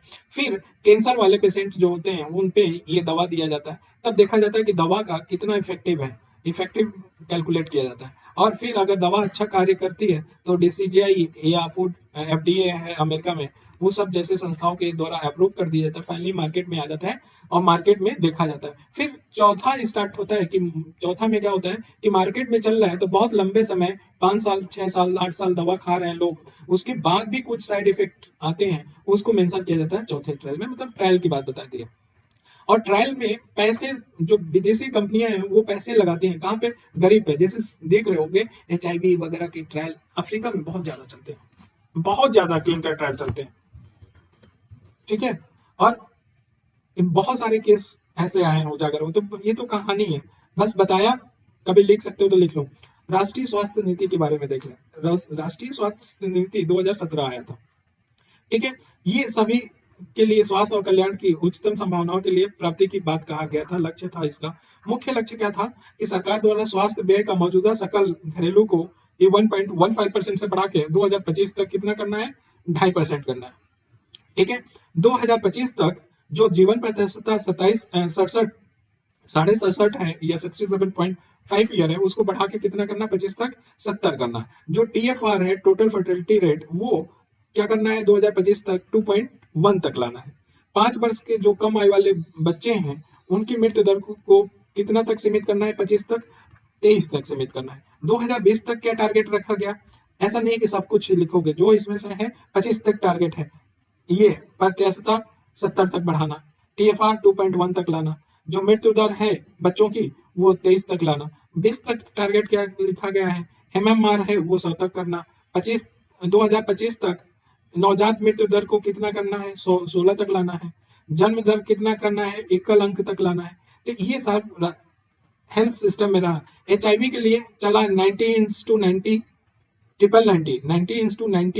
90:90 को प्राप्त करना। मतलब क्या कि 90% HIV से संक्रमित लोग जो पहला है, वो संक्रमित लोगों को अपनी HIV स्थिति जाने, कि 90% लोग अपनी HIV की स्थिति जाने। 90% लोग जो दूसरा 90 है, HIV रोगियों को निरंतर एंटी रेट्रोवायरल थेरेपी मिला, अर्थात दवा मिले। और तीसरा क्या है कि 90% लोग जो ART या एंटी रेट्रोवायरल मिलता है, थेरेपी दवा मिलता है, वो 90% लोगों में क्या हो? HIV वायरस का वायरल दमन हो। तो हम स्थिति जाने, 90 लोग दवा मिले और 90% तक कंट्रोल रहे, यही 90 का मतलब है। ठीक, सभी के लिए स्वास्थ्य सुनिश्चित के लिए अन्य योजनाएं क्या हैं? तो देखो, राष्ट्रीय स्वास्थ्य मिशन चला। राष्ट्रीय स्वास्थ्य मिशन ये जानते हो कि किफायती गुणवत्तापूर्ण स्वास्थ्य देखभाल के लिए चलाया गया और सार्वजनिक पहुंच के लिए। ठीक है। इसका मुख्य घटक क्या है, इसमें सार्वभौमिक कवरेज है, गुणवत्ता मानकों को प्राप्त करना, देखभाल और विकेंद्रीकृत योजनाओं का निरंतरता है। इसमें राष्ट्रीय स्वास्थ्य मिशन 2005 में चालू हुआ था। प्रधानमंत्री स्वास्थ्य सुरक्षा योजना लाया गया, तो स्वास्थ्य के संबंधित सुरक्षा बढ़ावा देने के लिए यह योजना लाया गया, ठीक है ना। आयुष्मान भारत के 2 घटक है, आयुष्मान भारत भी लाया गया। 2 घटक क्या है, पहला है स्वास्थ्य और कल्याण केंद्र, जिसमें 1.5 लाख क्या बनाना है, स्वास्थ्य और कल्याण केंद्र की निर्माण करने की बात की गई है, जिसमें देखभाल प्रदान करने के लिए बनाए जाएंगे, स्वास्थ्य देखभाल के लिए बनाए जाएंगे, ठीक है। दूसरा है प्रधानमंत्री जन आरोग्य योजना, इसमें 5 लाख रुपए प्रति 10 करोड़ गरीब और कमजोर परिवारों के लिए द्वितीयक और तृतीयक क्षेत्र में क्या दिया जाएगा, स्वास्थ्य बीमा कवर दिया जाएगा। सेकेंडरी मतलब जो मेडिकल कॉलेज है वो मेडिकल कॉलेज, और टर्सरी मतलब टर्सरी सेंटर जो जैसे एम्स हुआ, पीजीआई हुआ, ठीक है। तो ये इसके लिए 5 लाख रुपया हुआ। बुजुर्गों के लिए स्वास्थ्य देखभाल के लिए राष्ट्रीय कार्यक्रम चलाया गया, बुजुर्गों के लिए स्वास्थ्य देखभाल के लिए ई संजीवनी लेके आया गया। तो ई संजीवनी क्या है, टेलीमेडिसिन सर्विस प्लेटफॉर्म है, और ये इसका सबसे ज्यादा 8 करोड़ लोग इससे लाभान्वित होगा। 8 करोड़ या 80 करोड़, थोड़ा सा कंफ्यूज हो रहा है, जो अभी न्यूज में था, ठीक है। सुझाव क्या देना चाहिए, सुझाव ये होना चाहिए कि भाई वही बात है, सरकारी खर्च बढ़ाओ, सार्वजनिक निजी भागीदारी बढ़ाओ, ठीक है। भविष्य में कोविड जैसे चुनौती अगर आएगी तो उसके लिए एकीकृत डिजिटल टेक्नोलॉजी लेके आओ कि उसी पे मॉनिटरिंग किया जाए, टेक्नोलॉजी कुछ ऐसा हो, रिसर्च में बढ़ावा दो। वही बात रिपीट हो रही है, स्वास्थ्य संबंधी शासन में सुधार कर रहे हैं, जो ओवरबिलिंग ना हो, कोई भ्रष्टाचार ना करे, तो वही हम सुझाव दे रहे हैं, कोई बड़ा रॉकेट साइंस नहीं दे रहे। अब देखो विजन 2035, विजन 2035 ये क्या है, तो ये नीति आयोग का विजन है भारत में सार्वजनिक स्वास्थ्य निगरानी को लेके। तो पहले तो प्री में यही पूछ लेगा कि विजन 2035 किससे रिलेटेड है, तो स्वास्थ्य से। तो नीति आयोग द्वारा जारी एक श्वेत पत्र है, ठीक है। और ये क्या करता है, सार्वजनिक स्वास्थ्य निगरानी को बढ़ावा देने के लिए और भारत को इस क्षेत्र में एक वैश्विक नेता के रूप में स्थापित करने की परिकल्पना की गई है विजन 2035 में, ठीक है। ये अच्छा क्वेश्चन इन फ्यूचर कभी भी बन सकता है कि भारत में सार्वजनिक स्वास्थ्य निगरानी क्या है, या विजन 2035 पे। तो नीति आयोग द्वारा जारी एक श्वेत पत्र है, इसमें वैश्विक नेता, स्वास्थ्य के मामले में वैश्विक नेता बनाने की जिक्र किया गया है, जिसपे क्या है कि आयुष्मान भारत में 3 स्तरीय सार्वजनिक जो स्वास्थ्य प्रणाली है उनको क्या करना है, इंटीग्रेट करना है, ठीक है। इंटीग्रेट करके और सार्वजनिक स्वास्थ्य निगरानी के लिए भारत के दृष्टिकोण 2035 को निर्धारित करना है। अर्थात आयुष्मान भारत में जो 3 स्तर पे चल रहा है, 3 स्तर पे त्रिस्तरीय सार्वजनिक स्वास्थ्य प्रणाली जो चल रही है, उसको क्या करना है, एकीकरण करना है, इसमें निगरानी के माध्यम से, ठीक है ना। दूसरी बात क्या है कि स्वास्थ्य प्रणालियों को मजबूत करने पे काम की एक निरंतरता बनाए रखी गई है निगरानी से। व्यक्तिगत इलेक्ट्रॉनिक स्वास्थ्य रिकॉर्ड को निगरानी के लिए आधार बनाकर निगरानी को मुख्य धारा में लाने की सिफारिश करता है। कहने का मतलब है कि ये जो श्वेत पत्र है, ये भारत को स्वास्थ्य के क्षेत्र में क्या बनाएगा, वैश्विक नेता, मतलब कि अव्वल दर्जे के क्या होगा, स्वास्थ्य व्यवस्था होगी भारत में, ऐसा कुछ परिकल्पना किया गया। दूसरा है कि जो भारत की स्वास्थ्य प्रणाली है आयुष्मान भारत, उसको 3 स्तर पे क्या करेगा, एक मंच पे इंटीग्रेट कर देगा, एक प्लेटफॉर्म पे देखा जा सकता है कि क्या कमियां हैं, क्या ऐसा किया जा सकता है, ये दृष्टिकोण बनाएगा। तीसरा क्या है कि तीसरा ये बोल रहा है कि इलेक्ट्रॉनिक रिकॉर्ड की निगरानी रखा जाएगा और उस निगरानी को आधार बना के मुख्य धारा में लाने की सिफारिश किया जाएगा, किसको, स्वास्थ्य को। तो ये बातें इसमें बोली गई हैं सार्वजनिक स्वास्थ्य निगरानी में, भारत में सार्वजनिक स्वास्थ्य निगरानी, ठीक है। अब आ जाते हैं सार्वजनिक स्वास्थ्य निगरानी की बात करें तो इंट्रो में हम क्या लिखेंगे कि सार्वजनिक स्वास्थ्य निगरानी एक महत्वपूर्ण कार्य है जो देखभाल के प्राथमिक, माध्यमिक और तृतीयक स्तरों पे कार्यों को बोझ को क्या करता है, कम करता है। तो सार्वजनिक स्वास्थ्य निगरानी क्या है, एक महत्वपूर्ण कार्य है जो देखभाल के प्राथमिक हो, माध्यमिक हो और तीसरी स्तर है, उनके कार्यों को, बोझ को क्या करता है, कम करता है। निगरानी के माध्यम से रोग का पता लगाया जाता है, रोकथाम किया जाता है रोग का, और रोग पे नियंत्रण आदि किया जाता है। यह हम बता देंगे सार्वजनिक स्वास्थ्य निगरानी का क्या फायदा है, वेरी इंपॉर्टेंट ये टॉपिक। चुनौतियां क्या है, तो भाई स्वास्थ्य निगरानी हम क्या बोल रहे हैं, डाटा पोर्टल के द्वारा करेंगे या एक इंटीग्रेट करेंगे, तो एकल पोर्टल पे लाने के लिए हमें डेटा प्रबंधन करना चाहिए। तो डेटा प्रबंधन में हमारी खराब गुणवत्ता है। ये देखो कि विदेशी, चाइना, फेसबुक, ट्विटर जैसी, ये सब डाटा क्या कर रही हैं, इतना कमजोर है डाटा, भारत का डाटा पॉलिसी, कि ये डाटा ले जाके विदेश में यूज कर रही हैं और उसके हिसाब से, भारत के हिसाब से अपनी पॉलिसी या जो भी रिक्वायरमेंट हो रहा है चेंज कर रहा है। चाइना भी इस डाटा का, जिसको बिग डाटा एनालिसिस करते हैं, बिग डाटा एनालिसिस करके भारत के जनमानस के अनुसार क्या कर रहा है, अपना प्रोडक्ट लॉन्च कर रहा है। तो डेटा प्रबंधन अगर देखें स्वास्थ्य में, तो वो उसको खराब है। दूसरी है कि उभरती हुई बीमारियों को प्रारंभिक स्तर पर पता लगाना, जो भी उभर रही है बीमारियां, उनके प्रारंभिक स्तर पे पता कैसे लगाया जाएगा, जब पीएचसी को आप करोगे, ठीक है, क्योंकि वही तो बेस पे खड़ा हुआ है, प्राइमरी हेल्थ सेंटर, तो वो है। अपर्याप्त कंप्यूटिंग संसाधन है, जो कंप्यूटिंग करने के लिए संसाधन चाहिए वो अपर्याप्त है। वो डाटा प्रोसेसिंग या उसके जो परिणाम करने के लिए, परिणाम जैसे डाटा प्रोसेसिंग करने के लिए हमें क्या चाहिए, डाटा इंजीनियर चाहिए, डाटा इंजीनियर चाहिए, साथ में अच्छा टूल या सॉफ्टवेयर चाहिए प्रोसेस करने के लिए, और यही तो नहीं चाहिए। और क्या इंगित कर रहा है, विश्लेषण करने के लिए एक विद्वान चाहिए। सबसे बड़ी बात है, डाटा को विश्लेषण करने के लिए क्या करना चाहिए, विद्वान चाहिए, कि हाँ ये यहाँ पे ये ऐसा हो रहा है, यहाँ पे ये कमी है। कहते हैं ना, डाटा एनालिसिस करके सब कुछ पता चल जाएगा कि क्या है। कुशल कर्मचारियों की कमी है, मतलब जो कर्मचारी हैं डाटा से रिलेटेड, जो निगरानी में, विश्लेषणात्मक डाटा प्रबंधन में कमी है। जो स्टैटिकल डाटा मिलेगा उसका विश्लेषण वगैरह करने में बहुत कम क्या है, कर्मचारी है, या है भी तो वो दक्ष नहीं है। ठीक, सुझाव क्या दे सकते हैं फिर वही सुझाव में, कि ये चूंकि टेक्निकल पे है तो प्रौद्योगिकी पद्धतियों को विकसित करना, ठीक है, एकीकृत जो ढांचा है वो उसको क्या कर रहे हैं, इंटीग्रेट करें। ठीक, व्यापक रोग श्रेणियों की पहचान करके उनकी सार्वजनिक स्वास्थ्य निगरानी तक शामिल किया जाए, तो व्यापक रोग श्रेणियों को पहचान किया जाए। साथ ही साथ गैर संचारी रोग हैं, जो नॉन कम्युनिकेबल डिजीज हैं, उनकी स्थितियों की निगरानी चरणबद्ध तरीके से किया जाए, क्योंकि ये गैर संचारी रोग तो सबसे ज्यादा कहर ढाए हुए हैं। ठीक है, उन बीमारियों को प्राथमिकता दें जो सार्वजनिक स्वास्थ्य समस्या के रूप में उन्मूलन के लिए चिन्हित किए गए हैं, जैसे टीबी है, मलेरिया है, ये सब की सभी स्तरों पर निगरानी के लिए आवश्यक संसाधन की पूर्ति किया जाए या तंत्र विकसित किया जाए। निगरानी गतिविधियों में नवाचार को क्या किया जाए, प्रोत्साहन किया जाए, ये सुझाव होगा, या पीछे जब पड़े होंगे तो यही कमियां भी बता होगा। ठीक है ना।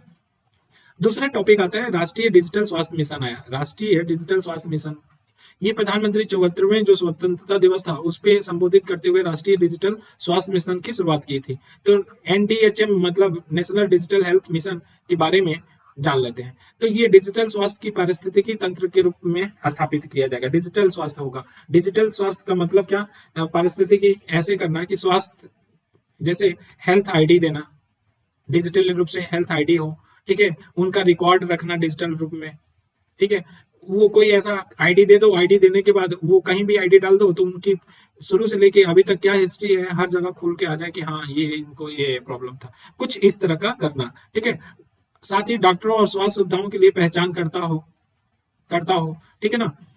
तो ये साथ में यही है डिजिटल करना। कहने का मतलब कि कहीं भी कोई डॉक्टर देखे तो उसकी शुरू की कहानी लेके लास्ट तक कहानी पता चल जाए, डिजिटल हो जाए, रिकॉर्ड की भी। ठीक है, ऐसा ही कुछ उनके रिपोर्ट कहाँ हो, डिजिटल फॉर्म में हो, डॉक्टर के बारे में कौन डॉक्टर देखा, ठीक है, या कौन सा ये सुविधाएं लिया है, अगर डायबिटिक है तो इंसुलिन लिया है कि नहीं लिया है, क्या, वो सारी चीजें की बात होगा। इस मिशन से देश में स्वास्थ्य देखभाल में दक्षता और पारदर्शिता क्या होगी, बढ़ेगी। जब ये डिजिटल हो जाएगा स्वास्थ्य सेवाएं, तो वो दक्षता भी बढ़ा देगा, टेक्नोलॉजी और पारदर्शी भी हो जाएगा। ठीक, राष्ट्रीय स्वास्थ्य नीति 2017 में एक डिजिटल स्वास्थ्य प्रौद्योगिकी की बात की गई थी। उसी को देखते हुए 74वें संविधान संशोधन वाला है, 74वें स्वतंत्रता दिवस पे ये इन्होंने मोदी साहब ने अनाउंस किया। चिकित्सा त्रुटियों को कम करना, अगर डिजिटल फॉर्म में रहेगा तो हमें शुरू से लेके लास्ट तक डाटा रहेगा, तो डाटा को हम जानते रहेंगे कि क्या चीज हो चुका है और सटीक रूप से क्या कर सकते हैं, इलाज कर सकते हैं, त्रुटियां कम होगी इससे।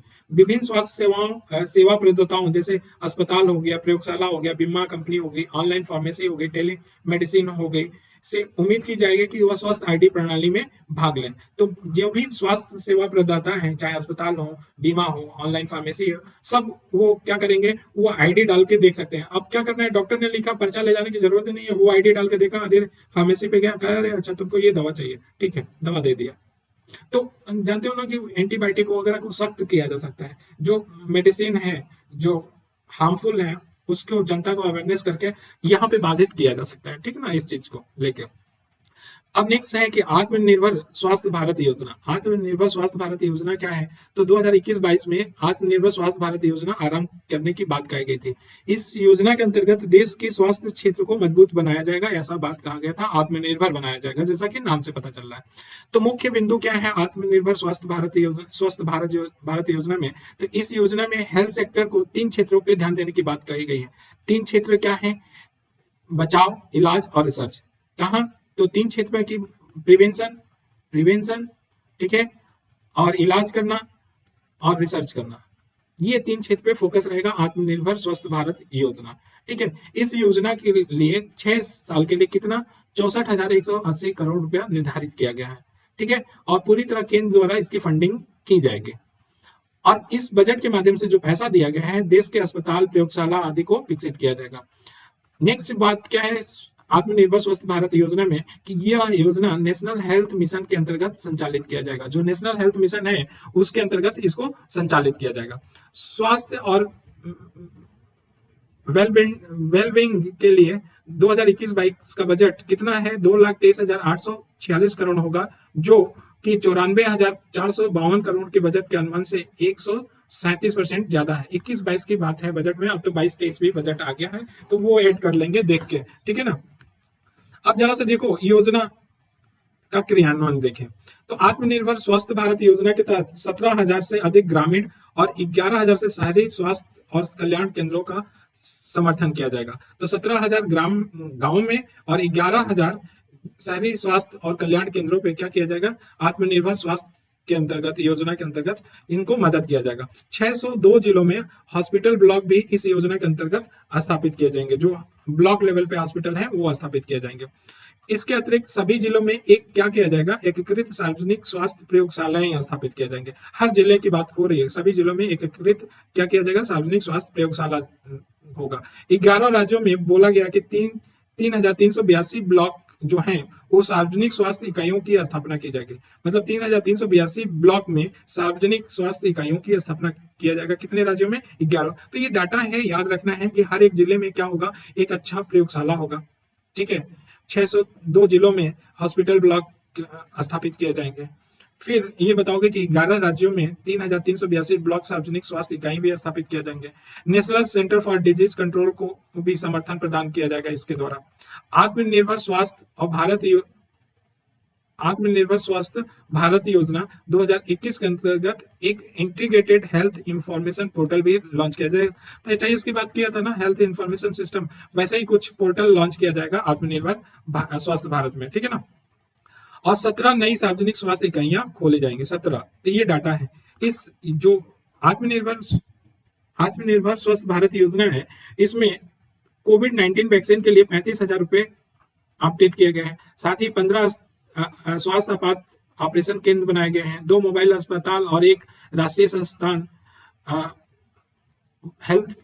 हेल्थ स्थापित किया गया है। अर्थात मतलब कुल कहने का मतलब जो भी डाटा योजना के क्रियान्वयन क्या हुआ है, 4 पॉइंट याद रखो डाटा में, वो होगा और अपडेटेड डाटा रहेगा। योजना का लाभ क्या है? तो आत्मनिर्भर स्वस्थ भारत योजना से क्या होगा कि इंफ्रास्ट्रक्चर मजबूत होगा, जो भी चुनौतियां होंगी वो कम होंगी भारत के सामने। ठीक है, और स्वास्थ्य सेक्टर क्या होगा? विकास करेगा। ठीक है, आगे की राह में देखो क्या करना चाहिए कि प्राइमरी, सेकेंडरी और टर्सरी केयर जो हेल्थ सिस्टम है उसको मौजूदा राष्ट्रीय संस्थाओं को सुदृढ़ किया जाना चाहिए। तो जो भी प्राइमरी, सेकेंडरी, हमने बोला था कि प्राइमरी पे सबसे ज्यादा फोकस करना चाहिए, हमेशा सुझाव यही दे। ठीक है, इसके अतिरिक्त नई और सामने वाली बीमारियों की पहचान, जो भी नई नई बीमारियां जैसे कोविड है, अभी मंकी पॉक्स है, और या बहुत सारी बीमारियां ऐसी हैं जो इलाज करने में हमें क्या कर रही हैं, व्यवधान पैदा कर रही हैं, तो उन बीमारियों की पहचान कर रहे हैं। स्वास्थ्य विशेषज्ञ हैं, उनकी योजना के तहत पहल प्रस्तावित है कि बेहतर स्वास्थ्य सुविधाओं के लिए महत्वपूर्ण है। मतलब कि जो भी डॉक्टर हैं वो बोल रहे हैं कि ये स्वास्थ्य सुविधाओं के लिए महत्वपूर्ण है ये योजना। ठीक है, ये पहल बहुत बढ़िया है, ऐसा बोल रहे हैं। कौन बोल रहे हैं? डॉक्टर बोल रहे हैं। ठीक, शिक्षा की बात करें, दूसरा टॉपिक है हेल्थ के बाद शिक्षा। हेल्थ समझ में आएगी नहीं, एक कॉपी में बैठना और बड़ा ब्रीफ में लिखना, 2 पेज में आ जाएगा, और इसके डायमेंशन लिखना, कभी भूलोगे नहीं। शिक्षा क्या है? जब देखो, शिक्षा जीवन को बदल देती है और शांति के निर्माण, गरीबी को खत्म करने, सतत विकास को दिल में रखकर चलती है। ये इंट्रो है, देखो हमेशा इंट्रो अच्छी होनी चाहिए ना। शिक्षा का अधिकार एक मानव अधिकार है जिसका गुणवत्तापूर्ण पहुंच सभी के लिए सुनिश्चित किया जाना चाहिए। अब ये इंट्रो तो हम तो नहीं लिख पाएंगे, हम तो बोल बच्चन वाला अपने लैंग्वेज में, लेकिन यहाँ पे अच्छी बातें हैं कि शिक्षा जीवन को बदल देती है, शांति का निर्माण करती है। हम ऐसे लिखेंगे अगर लिखते तो, शांति का निर्माण करती है, गरीबी को खत्म करती है, सतत विकास को दिल में रख के चलती है, और शिक्षा को एक अधिकार, शिक्षा का अधिकार एक मानव अधिकार के रूप में जाना जाता है जो एक गरिमापूर्ण जीवन जीने के लिए सभी के लिए आवश्यक है। कुछ ऐसा बोल देंगे हम। संवैधानिक प्रावधान क्या है शिक्षा के लिए? तो 86 संविधान संशोधन जो 2002 में हुआ था, 21A आर्टिकल जोड़ा गया, ठीक है, राइट टू एजुकेशन के माध्यम से, और आर्टिकल 45 में बदल दिया गया, ठीक, जो राज्य का कर्तव्य था वो राइट टू एजुकेशन में आ गया। आर्टिकल 21A की बात हो गया, 45 की बात हो गई, 51A में क्या है, 6 से 14 वर्ष की आयु ये कर्तव्य है, फंडामेंटल ड्यूटी कि आयु तक बच्चों को शिक्षा के अवसर प्रदान करने का माता पिता या अभिभावक का कर्तव्य होगा। कब से? 6 से 14 साल के, ठीक है। तथ्य देखो, तथ्य में देखो, साक्षरता दर 2011 में देखे तो कितना था, 74.04% था। पुरुष कितने थे? 82% के करीब। महिला कितने? 65% के करीब। केरल सबसे ज्यादा साक्षर था, 93% या 94% के करीब। बिहार सबसे कम साक्षर था, 63%। बस इतना ही याद रखना। राष्ट्रीय सांख्यिकी आयोग जो है उसने साक्षरता दर 2017-18 में कितना बता दिया है, जो 74% था वो अब 77.7% हो गया है, ठीक। 76वें संविधान संशोधन 1976 में संविधान संशोधन हुआ था, 42वें, उसमें शिक्षा को एक समवर्ती विषय बना दिया गया था। कब बनाया गया था? 1976 में, ठीक है। और उस शिक्षा में सकल नामांकन अनुपात की बात देखें तो 2019 में 26.3% तक पहुंच गया था। प्राथमिक शिक्षा में देखें तो पब्लिक स्कूल प्रणाली के भीतर छात्र से शिक्षक अनुपात कितना है, तो 35 छात्र पे 1 शिक्षक है, ठीक है। शिक्षा पे देखें तो सकल घरेलू उत्पाद का केवल 4% खर्च किया जाता है। वहीं दक्षिण अफ्रीका जैसे विकासशील देश है वो अपने जीडीपी का कितना खर्च कर रही है, 6.1% कर रही है। तो ये इंपॉर्टेंट डाटा है, हमेशा याद रखना चाहिए। असर रिपोर्ट वेरी इंपॉर्टेंट कि ये बताता है कि शिक्षा में कितनी असमानता है। डिजिटल शिक्षा में भारी असमानता उत्पन्न हुई है कोविड की वजह से। केवल 11% के पास लाइव ऑनलाइन कक्षाओं तक पहुंच है। जो भी बच्चे प्रभावित हुए उसमें से सिर्फ 11% ही क्या लाइव जो ऑनलाइन कक्षाएं हो रही हैं वहां तक पहुंच है, ये असर रिपोर्ट ने बोला। वो जितने हमने ये डाटा दिया ये प्रयोग करने वाले डाटा है मेंस में, तो हमने एक जगह दे दिया है, इसको चिपका लेना लिख के। यूनेस्को की वैश्विक शिक्षा निगरानी रिपोर्ट आई थी, उसमें क्या बोला गया था कि 2020 में कोविड महामारी की वजह से दुनिया भर में शिक्षा प्रणालियों में असमानताएं क्या बढ़ गई हैं। तो शिक्षा प्रणाली में क्या हो गया है, असमानता बढ़ गई है। तो भारत में भी कहोगे कि बढ़ गई है, और किसके? यूनेस्को की रिपोर्ट के अनुसार कोविड-19 के कारण शिक्षा बजट में कमी हुई है, ठीक है, क्योंकि भाई हेल्थ सेक्टर में लोग त्राही मचाए थे, तो हेल्थ सेक्टर पर ज्यादा पैसा, तो और सेक्टर से पैसा कमी किया गया, तो शिक्षा में बजट कमी गई। और निम्न और मध्यम आय वाले देश हैं वो बजट में 65% तक कटौती की। तो जो निम्न और मध्यम वर्ग के देश हैं जो विकासशील हैं वो 65% तक शिक्षा के बजट में कटौती किए थे। 10% से कम देशों में ऐसा कानून है जो समावेशी शिक्षा को प्राप्त करने में मदद करते हैं। सिर्फ 10% देशों में, सिर्फ 10% पूरे विश्व में देशों में ऐसा कानून है जो समावेशी शिक्षा पे प्राप्त करने में मदद करते हैं। भारत ने शैक्षिक निरंतरता बनाए रखने के लिए radio, television, online learning platform तीनों प्रणालियों का मिश्रण का उपयोग किया था। तो भारत ने तीनों प्रणालियों का यूज किया था, रेडियो, टेलीविजन और ऑनलाइन लर्निंग प्लेटफॉर्म। तो ये यूनेस्को की रिपोर्ट है, कहीं चिपकाना हो तो चिपका सकते हैं, ठीक। चुनौतियां क्या है? अब चुनौतियां देखो, प्राथमिक और माध्यमिक शिक्षा के बारे में चुनौती देखें तो खराब संसाधन वाले पब्लिक स्कूल हैं। ये एकदम बिल्कुल दिमाग में बैठा लो, प्राथमिक और माध्यमिक शिक्षा की बात कर रहे हैं, दोनों एक साथ बात कर रहे हैं। तो खराब संसाधन वाले पब्लिक स्कूल हैं, बुनियादी ढांचे इनकी क्या खराब है, शिक्षकों की अनुपस्थिति रहती है।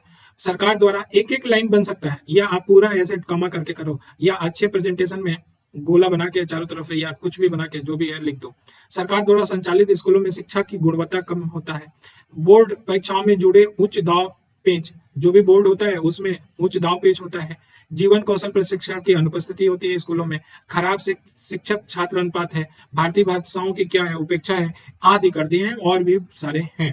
तो आप लोग तो जानते होंगे अच्छे कि प्राथमिक और माध्यमिक शिक्षा में क्या क्या चीजें हैं। अब उच्च शिक्षा में देख लो तो सकल नामांकन अनुपात क्या है, सिर्फ 18 में 26.3% है। अयोग और अप्रशिक्षित शिक्षक हैं, पीने के पानी की समस्या, जो टॉयलेट है उसकी समस्या, बिजली की समस्या, फर्नीचर की समस्या, अध्ययन सामग्री की समस्या, खराब गुणवत्ता, महंगी शिक्षा, लड़कियों के लिए असुरक्षित वातावरण, राजनीतिक हस्तक्षेप, अपर्याप्त अनुसंधान, निजीकरण, मूलभूत सुविधाओं की अनुपस्थिति आदि उच्च शिक्षा की क्या है, कमियां हैं। तो हमने एक साथ लिख दिया है, आप अच्छे से व्यापक रूप से इसे लिख सकते हैं और ये कोई बड़ी बात नहीं है। बैठ के वही कहना फॉर्मेट बनाना है कि चुनौतियां क्या है तो लिखो ये सब प्राथमिक स्तर पे, सेकेंडरी इसको बाद में पढ़ना, पहले लिख लेना, अपने से लिखना, जो अपने से लिखोगे हमेशा याद रहेगा। ठीक। सरकार का कदम देखो, प्राथमिक शिक्षा के लिए सर्व शिक्षा अभियान चलाया और पढ़े भारत बढ़े भारत, मध्याह्न भोजन जो मिड डे मील है ये प्राथमिक शिक्षा के लिए चलाया। आरटीआई अधिनियम 2009, आरटीई है, आरटीआई नहीं, आरटीई, राइट टू एजुकेशन 2009 लेके आया। ठीक। राष्ट्र माध्यमिक शिक्षा के लिए क्या किया उसने, तो हर एक लेवल पे अलग अलग बताए हैं। देखो प्राथमिक पे सर्व शिक्षा अभियान, पढ़े भारत बढ़े भारत, मिड डे मील और आरटी एक्ट 2009। नेक्स्ट क्या है, माध्यमिक शिक्षा के लिए क्या लाया गया, राष्ट्रीय माध्यमिक शिक्षा अभियान लाया गया जो 2009 से शुरू हुआ था। माध्यमिक शिक्षा के लिए लड़कियों को प्रोत्साहन और राष्ट्रीय योजना लेके आया गया। व्यावसायिक शिक्षा देने की योजना लाया गया। ठीक है। शिक्षित रोजगार योग और प्रतिस्पर्धी मानव संसाधन तैयार करने के लिए अटल इनोवेशन मिशन लेके आया गया। अटल इनोवेशन मिशन में नवाचारी बनाना छात्रों का, ऐसा किया गया। उच्च शिक्षा में क्या किया गया, देखो तो उड़ान लेके आया गया। ठीक है। उड़ान पहले ही बोले थे ना कि अनुसूचित और अनुसूचित जनजातियों के लिए जो छात्राएं हैं वो माध्यमिक शिक्षा से उच्च शिक्षा प्राप्त करने के लिए ये योजना लाया गया है। ठीक है। सक्षम क्या है, तो सक्षम तकनीकी शिक्षा प्राप्त करने के लिए अर्हता परीक्षा में योग्यता के आधार पर तकनीकी शिक्षा प्राप्त करने के लिए विकलांग छात्रों को प्रति वर्ष 1000 छात्रवृत्तियां प्रदान करेंगे। तो सक्षम बनाना है किसको, जो दिव्यांग है। ईशान उदय आया है। ईशान उदय क्या है, उस शिक्षा को बढ़ावा देना और नॉर्थ ईस्ट क्षेत्र में आर्थिक रूप से कमजोर वर्ग जो हैं उनको छात्रों को प्रोत्साहित करने के लिए छात्रवृत्ति योजना है। स्वयं कार्यक्रम योजना आया है, इसमें आईआईटी, आईएम और केंद्रीय विश्वविद्यालय हैं उनको वित्त पोषित किया जाएगा। प्रोफेसर हमारे देश के नागरिकों के ऑनलाइन पाठ्यक्रम में भाग लेंगे। ठीक है। राष्ट्रीय उच्चतर शिक्षा अभियान आया, ये रूसा इसको बोलते हैं, एक केंद्र प्रायोजित राष्ट्रीय उच्चतर शिक्षा अभियान को रूसा बोला जाता है इंग्लिश में। जब भी एक केंद्र प्रायोजित योजना है जिसे 2013 में शुरू किया गया था, जिसका उद्देश्य पात्र राज्य उच्च शिक्षा संस्थानों के रणनीतिक वित्त पोषण प्रदान करना है। तो रणनीतिक वित्त पोषण प्रदान करने के लिए राष्ट्रीय उच्चतर शिक्षा अभियान लाया गया।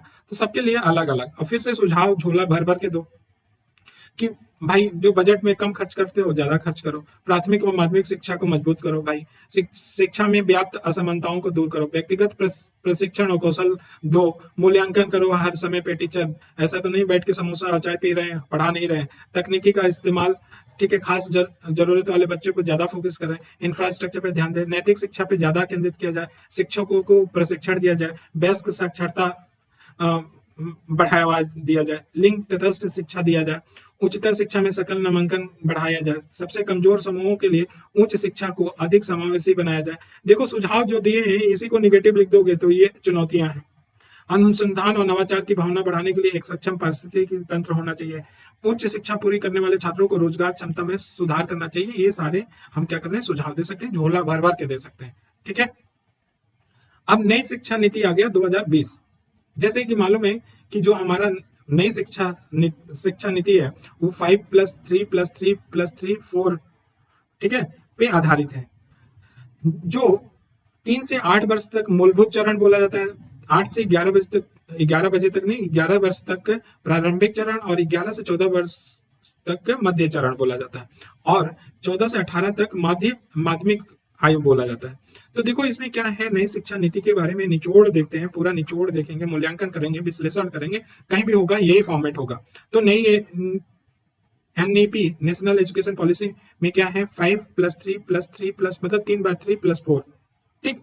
स्कूली शिक्षा के बारे में इसमें बात कहा गया है कि पाठ्यक्रम को व्यवस्थित कर बोर्ड परीक्षाओं को आसान और पाठ्यक्रम में कमी करने की बात स्कूली शिक्षा की। तो नई शिक्षा में, स्कूली शिक्षा में क्या बोला गया है कि पाठ्यक्रम को व्यवस्थित करेंगे, परीक्षाओं को आसान बनाएंगे, पाठ्यक्रम में कमी करेंगे, मूलभूत अनिवार्य तत्वों को बनाए रखेंगे। जो मूलभूत अनिवार्य तत्व हैं, ऐसा नहीं कि पाठ्यक्रम को कम कर दिया तो मूलभूत जो अनिवार्य तत्व है वही हटा दिया, ठीक है। साथ ही साथ अनुभवात्मक सीख और व्यवहारिक सोच पे जोर देने की बात करेंगे। और सबसे कमी यही था कि अनुभव नहीं होता था और व्यवहारिक सोच नहीं होता था, जिसके कारण आज हम लोग भी क्या है, मंद बुद्धि के हैं, ज्यादा सोचने पे मजबूर, वरना डिकेड ही करना पड़ता है ना दिमाग चलाने के लिए। यही शुरू से डिकेड ही होता तो आज हम लोग कुछ और होते, ठीक है। कोई बात नहीं। स्कूली शिक्षा का मतलब समझ गए ना कि स्कूली शिक्षा के लिए क्या प्रावधान किया गया। तो अब लिख सकते हो, पाठ्यक्रम को सही किया, एग्जाम परीक्षाओं को आसान बनाया, पाठ्यक्रम में कमी किया, लेकिन मूलभूत अनिवार्य तत्वों को बनाए रखते हुए। साथ ही साथ अनुभवात्मक और व्यवहारिक सोच पे क्या किया गया, फोकस हुआ। उच्चतर शिक्षा में क्या प्रावधान किया गया कि विदेशी विद्यालयों के लिए भारतीय उच्च शिक्षा को खोलना, विदेशी विश्वविद्यालयों के लिए भारतीय उच्च शिक्षा को खोल दिया गया कि जो भी विदेशी विश्वविद्यालय हैं वो आके भारत में पढ़ाएं। और यूजीसी विश्वविद्यालय अनुदान आयोग और अखिल भारतीय तकनीकी शिक्षा परिषद NICT, ठीक है, जिसको बोलते हैं तकनीकी शिक्षा परिषद, भारतीय तकनीकी शिक्षा परिषद को समाप्त कर दिया गया। तो जो यूजीसी है वो और NICT उसको समाप्त कर दिया। अब नए विकल्प आ गए कि कई निकास प्रणाली हुआ, उच्च शिक्षा में कई निकास प्रणाली हुआ। जैसे 4 वर्षीय बहुविषयक स्नातक कार्यक्रम की शुरुआत करना, 4 वर्षीय बहुविषयक स्नातक कार्यक्रम शुरुआत करना, एमफिल को क्या कर दिया, बंद कर दिया। तो ऐसे इत्यादि लिख दोगे। तो हम जब भी कहेंगे ना 2020 में एनईपी में हम लोग व्यवस्थित नहीं लिखते थे ना, अपनी एनईपी की लिखने की बात आ गई तो पहले बताओ एनईपी क्या है, उसके बाद स्कूली शिक्षा में बोल वचन करो कि ये किया गया, उच्चतर शिक्षा में बोल वचन करो कि ये किया गया, ठीक है, कि विदेशी विश्वविद्यालय को आने के लिए बोला गया, स्वागत किया गया। तो उसके बाद चूंकि एनईपी था तो उसमें स्कूली शिक्षा के बारे में बोल दिया, उच्चतर शिक्षा, उसके बाद अन्य प्रावधान लिख दिया कि इसमें अन्य प्रावधान क्या है। तो लिंग समावेशन निधि बनाया गया है, महिला और ट्रांसजेंडर बच्चों के लिए शिक्षा में सहायता देने के लिए लिंग समावेशन निधि बनाया गया, वेरी इंपॉर्टेंट। राष्ट्रीय शैक्षिक प्रौद्योगिकी मंच बनाया गया है, तो सीखने में सुधार करने के लिए और प्रौद्योगिकी को उपयोग करने पे तथा आदान प्रदान को सुविधाजनक बनाने के लिए ये मंच बनाया गया है, राष्ट्रीय शैक्षिक प्रौद्योगिकी मंच। नेशनल रिसर्च फाउंडेशन बनाया गया है, नेशनल रिसर्च फाउंडेशन अनुसंधान और नवाचार में सुधार करने के लिए बनाया गया। विशेष शिक्षा क्षेत्र जैसे वंचित क्षेत्रों में कम प्रतिनिधित्व वाले समूह की शिक्षा पे ध्यान केंद्रित करने के लिए बनाया गया। मतलब कि जो वंचित ग्रुप है या उनका प्रतिनिधित्व कम है उस क्षेत्र पे क्या किया जाएगा, फोकस किया जाएगा। तो ये अन्य प्रावधान है, तो हम छोटे में ही लिख सकते हैं, और वरना एनईपी बहुत बड़ा है, ठीक। यहाँ पे देखो इसका महत्व क्या है, प्रासंगिकता क्या है, ये इंपॉर्टेंट है। देखो व्यापक रूपरेखा देता है, अर्थात कि देश भर के स्कूल और उच्च शिक्षा दोनों के लिए एक व्यापक क्या करता है, रूपरेखा देता है, इसलिए महत्वपूर्ण है। दूसरा, महत्वपूर्ण सोच को प्रोत्साहित करता है, जो भी महत्वपूर्ण सोच है उसको प्रोत्साहित करता है। अगर प्रधानमंत्री के शब्द में बोले, यह नीति क्या सोचने के बजाय कैसे सोचना है पे केंद्रित है। तो एक लाइन में बोल सकते हो, क्या सोचने के बजाय कैसे सोचना है इस पे केंद्रित है, ठीक है। प्रारंभिक वर्षों की प्रधानता, ये एनईपी प्रारंभिक वर्षों की प्रधानता वाला है। जैसे 3 साल की उम्र से शुरू होने वाली स्कूली शिक्षा के लिए 5+3+3+4 मॉडल को अपनाने में, यह बच्चे के भविष्य के आकार देने में 3 से 8 वर्ष की आयु तक प्रारंभिक वर्ष की प्रधानता का पहचान है। मतलब बच्चों का विकास 3 से 8 ही वर्ष में सबसे ज्यादा होता है, सबसे की पॉइंट होते हैं। मानसिक रूप से विकास और शारीरिक रूप से विकास करना है तो यही आधार है, तो इसीलिए इस पे ज्यादा फोकस रहता है। मातृभाषा देखो तो कम से कम कक्षा 5 तक बच्चों की मातृभाषा में सीखने की प्रतिबद्धता रखा गया है, तो अच्छी बात है, अपने मदर टंग से सीखेंगे। नेक्स्ट है व्यावसायिक पाठ्यक्रम। तो व्यावसायिक पाठ्यक्रम इंक्लूड किया गया है नई नीति में। हाई स्कूल में कला, वाणिज्य और विज्ञान धाराओं के हथकड़ी को तोड़ दिया गया है और इंटर्नशिप के माध्यम से व्यावसायिक पाठ्यक्रम शुरू कर दिया गया है। ऐसा नहीं कि कला, विज्ञान और ये सब लेके ही चलना है। इंटर्नशिप में आप व्यावसायिक पाठ्यक्रम शुरू करके और अपना लक्ष्य टारगेट कर सकते हैं, ठीक ना, व्यवसाय कर सकते हैं। चुनौतियां क्या है इसमें, तो अनिवार्य नहीं। एनईपी नेशनल एजुकेशन पॉलिसी केवल एक व्यापक दिशा प्रदान करता है, लेकिन ये नहीं कहता है कि इसको पालन करना जरूरी है। तो पहली बात चुनौती हो गया। दूसरा क्या है, हस्तांतरणीय नौकरी। बहुत से एनईपी विशेष रूप से जो ट्रांसफर नौकरी वाले माता पिता हैं उनके बच्चों पे कुछ नहीं बोला गया, तो ये भी बात है। शिक्षा एक समवर्ती विषय है, एजुकेशन क्या है, समवर्ती विषय है, तो प्रस्तावित सुधारोों में केवल केंद्र और राज्यों द्वारा सहयोगात्मक रूप से लागू किया जाना चाहिए। तो अब सेंटर स्टेट डिस्प्यूट हर जगह देखने को मिलता है, तो कैसे लागू होगा, तो ये भी चुनौती है। 6% जीडीपी की चुनौती, 6% जीडीपी बोला है कि खर्च किया जाएगा एनईपी में, लेकिन ये पैसा आएगा कहाँ से, सबसे बड़ी बात। शीर्ष रैंकिंग वाले विश्वविद्यालयों के लिए कोई परिभाषा नहीं किया, ये बोला गया कि हाँ 100 विश्वविद्यालयों को क्या किया जाएगा, दुनिया के शीर्ष 100 विश्वविद्यालयों में भारत के भी स्थापित किए जाएंगे, कुछ विश्वविद्यालय आएंगे, लेकिन शीर्ष रैंकिंग वाले विश्वविद्यालय कैसे होंगे उनकी परिभाषा नहीं दिया गया। ठीक है, बस आ जाएंगे ऐसा कुछ नहीं। नेक्स्ट, शिक्षा का दूसरा डायमेंशन है डिजिटल शिक्षा। डिजिटल शिक्षा या ई लर्निंग। ई शिक्षा के बारे में जानते ही हो कि इंटरनेट के माध्यम से शिक्षा की जानकारी होती है, शिक्षा का आदान प्रदान होता है, ई बुक्स, सीडी, वेबिनार या ऑनलाइन के माध्यम से किया जाता है। ठीक है, और ये अपनी गति के अनुसार लचीला और दूरस्थ शिक्षा के लिए अनुकूल होता है। कौन? डिजिटल शिक्षा, जैसे हम लोग डिजिटल शिक्षा कर रहे हैं। ठीक, और चाक और बोर्ड शैली को ये हटा के अब नया शिक्षा आ गया, डिजिटल शिक्षा। तो डिजिटल या ई लर्निंग का क्या लाभ है, तो देखो सबसे बड़ा लाभ है कि सुविधा और लचीलापन है। ये सुविधाजनक है, कभी भी देखो और किसी टाइम में देखो। ठीक है, कहीं रहते हुए भी देख सकते हो। प्रभावी शिक्षा, प्रभावी शिक्षा का मतलब कि छात्र तेज गति से पर्याप्त रूप से पाठों को क्या कर सकते हैं, समझ सकते हैं। ठीक है, दूसरी बात है कि जो अच्छे टीचर होंगे, जो आने में स्कूल में असमर्थ है, अब ऑनलाइन के वही टीचर क्या करे, गवर्नमेंट वाला हो गया, तो गवर्नमेंट वाला मान लो कोई एक कॉलेज स्कूल है और वो बहुत अच्छा पढ़ाता है मैथ, तो मैथ पढ़ाता है, तो कोई जरूरी है कि एक स्कूल में ही हो, बहुत सारे स्कूल के कनेक्ट किए जाए तो वो प्रभावी शिक्षा भी हो सकता है। अनुशासित शिक्षा मतलब ऑडियो विजुअल विधि के अनुसार एक वातावरण की तरफ ले जाता है कि ऑडियो विजुअल के माध्यम से सीखेगा। ठीक है, और ट्यूटर और छात्र लिंकेज को क्या बनाता है, प्रभावी बनाता है। लागत प्रभावी, तो समय, पैसा और कम परिवहन लगता है इसमें, अगर देखा जाए तो क्या क्या है, सुविधा और लचीलापन है, प्रभावी शिक्षा है, अनुशासित शिक्षा है, लागत प्रभावी है, लाभ पर्यावरण के अनुकूल है। क्यों? कागज का यूज नहीं होगा, परिवहन का यूज नहीं होगा, घोड़ा गाड़ी जाएगा नहीं स्कूल, तो पर्यावरण के अनुकूल होगा। वैश्विक स्तर पे की शिक्षा होगी, वैश्विक स्तर पे बोला ना कि ऑनलाइन शिक्षा प्राप्त करेंगे तो विभिन्न समय क्षेत्र के लोगों को भी मिल जाएगा या जुड़ाव होगा। ऑनलाइन शिक्षा होने से क्या होगा कि पूरे वर्ल्ड से कनेक्ट हो सकते हैं। अधिक जुड़ाव, पारंपरिक सीखने की तुलना में डिजिटल शिक्षा एक अधिक आकर्षक अनुभव है। नए नए डिजाइन से हम क्या कर सकते हैं, पढ़ा सकते हैं, जैसे पीपीटी के माध्यम से, वरना पहले बोर्ड पे लिखो उसके बाद समझाओ। ठीक है, मल्टीमीडिया हो सकता है, उसके बीच बीच में पिक्चर दिखाया जा सकता है, तो इंटरेक्टिव मजेदार होता है, तो ये अधिक जुड़ाव होता है, इसलिए इसका फायदा। चुनौतियां क्या है, तो चुनौतियां देखो, माता पिता, शिक्षक और छात्रों की डिजिटल निरक्षरता है। माता पिता भी हैं, शिक्षक हैं, छात्र भी हैं। टैबलेट, लैपटॉप आदि जैसे ई गैजेट का वहनीयता बहुत महंगे हैं, गरीब बेचारा अफोर्ड ही नहीं कर सकता है। गांव और दूर दराज के क्षेत्रों में इंटरनेट कनेक्टिविटी, तो गांव और दूर दराज क्षेत्र में इंटरनेट कनेक्टिविटी नहीं है, तो ये डिजिटल गांव वाले क्या हो जाएंगे, वंचित हो जाएंगे। स्थानीय भाषा में सामग्री की कमी, तो स्थानीय भाषा में सामग्री की कमी की वजह से भी आता है। ठीक है, डिजिटल, क्योंकि अगर मान लो कि हम बैठे हुए हैं ना अंडमान निकोबार में, ठीक है, अंडमान निकोबार में हम गरीब हैं, हम सिर्फ अंडमानी लैंग्वेज बोलना जानते हैं, तो हम तो अंडमानी जो इंग्लिश में लिखा होगा यहाँ पे कोई भी वेब खोलने के लिए, ऑनलाइन कुछ भी करने के लिए, तो हम तो कुछ कर ही नहीं पाएंगे ना नेट पे। हमारे पास हो गैजेट हो तो भी।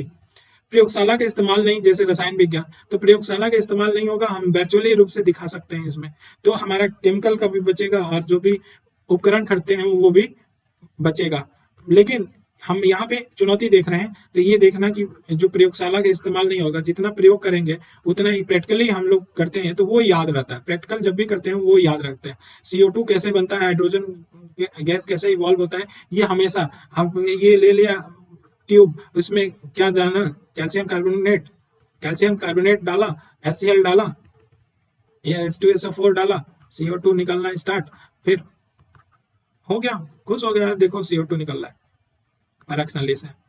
सरकारी पहल में देखो क्या क्या लाया गया ई लर्निंग के लिए। स्वयं लाया गया, ठीक है, दीक्षा लाया गया, विद्यादान लाया गया, डिजिटल शिक्षा पे प्रज्ञाता दिशा निर्देश लाया गया, प्रधानमंत्री ई विद्या लाया गया। ये सब बढ़ावा देने के लिए, ई लर्निंग को बढ़ावा देने के लिए ये सरकारी पहल किए गए। जब भी सरकारी पहल बनाएंगे तो इन सब का नाम लिखना। ठीक है, मानव संसाधन, तीसरा टॉपिक पे चले तो मानव संसाधन के बारे में बात करें कि भारत आज एक ऐसा देश है जहां पे 65% युवा कामकाजी आयु वर्ष के हैं, अर्थात मानव संसाधन के रूप में भारत क्या है, परिपूर्ण है। ठीक है, अर्थात जनसांख्यिकी लाभ से गुजर रहा है भारत। ठीक है, तो जनसांख्यिकी लाभ से गुजर रहा है तो युवाओं को क्या करना चाहिए, कौशल विकास के माध्यम से व्यक्तिगत विकास के साथ साथ देश के आर्थिक विकास में भागीदार बनाना चाहिए। ह्यूमन रिसोर्स को क्या हो, हमारे क्या युवा सबसे ज्यादा है, 65% है, तो हम क्या करें, इनको कौशल विकास करें। ठीक है, व्यक्तिगत विकास के अवसर दें। जब ये कौशल विकास होगा, व्यक्तिगत विकास होगा, तो हमारा आर्थिक भी विकास होगा। ठीक है, तो ये मानव संसाधन के द्वारा ही सक्षम हो सकता है। मानव संसाधन के डाटा देखें तो असंगठित क्षेत्र में मानव संसाधन कितने काम करते हैं, असंगठित 85%, प्रशिक्षित की वार्षिक वृद्धिशील आवश्यकता लगभग कितना है, प्रशिक्षकों को वार्षिक, मतलब कहने का मतलब है कि कौशल स्किल ह्यूमन रिसोर्स की हमें जरूरत है प्रति साल 20,000 और हम कितने अपने तरफ से दे रहे हैं, 2,000। ठीक है, स्किल डेवलपमेंट की ये हालत है कि हमें चाहिए कितना, प्रशिक्षकों की 20,000। ठीक है, लेकिन प्रशिक्षकों की वर्तमान वार्षिक क्षमता कितना है, जो प्रशिक्षित कर रहे हैं स्किल को, 2,000 कर रहे हैं, पर साल कितना चाहिए, 20,000। नेक्स्ट चुनौतियां क्या है इसमें, मानव संसाधन में कम या कोई नौकरी कौशल नहीं, जैसे नौकरी ही नहीं है या कोई कम नौकरी कौशल है। ठीक है, कौशल ही नहीं है या कम नौकरी कौशल है।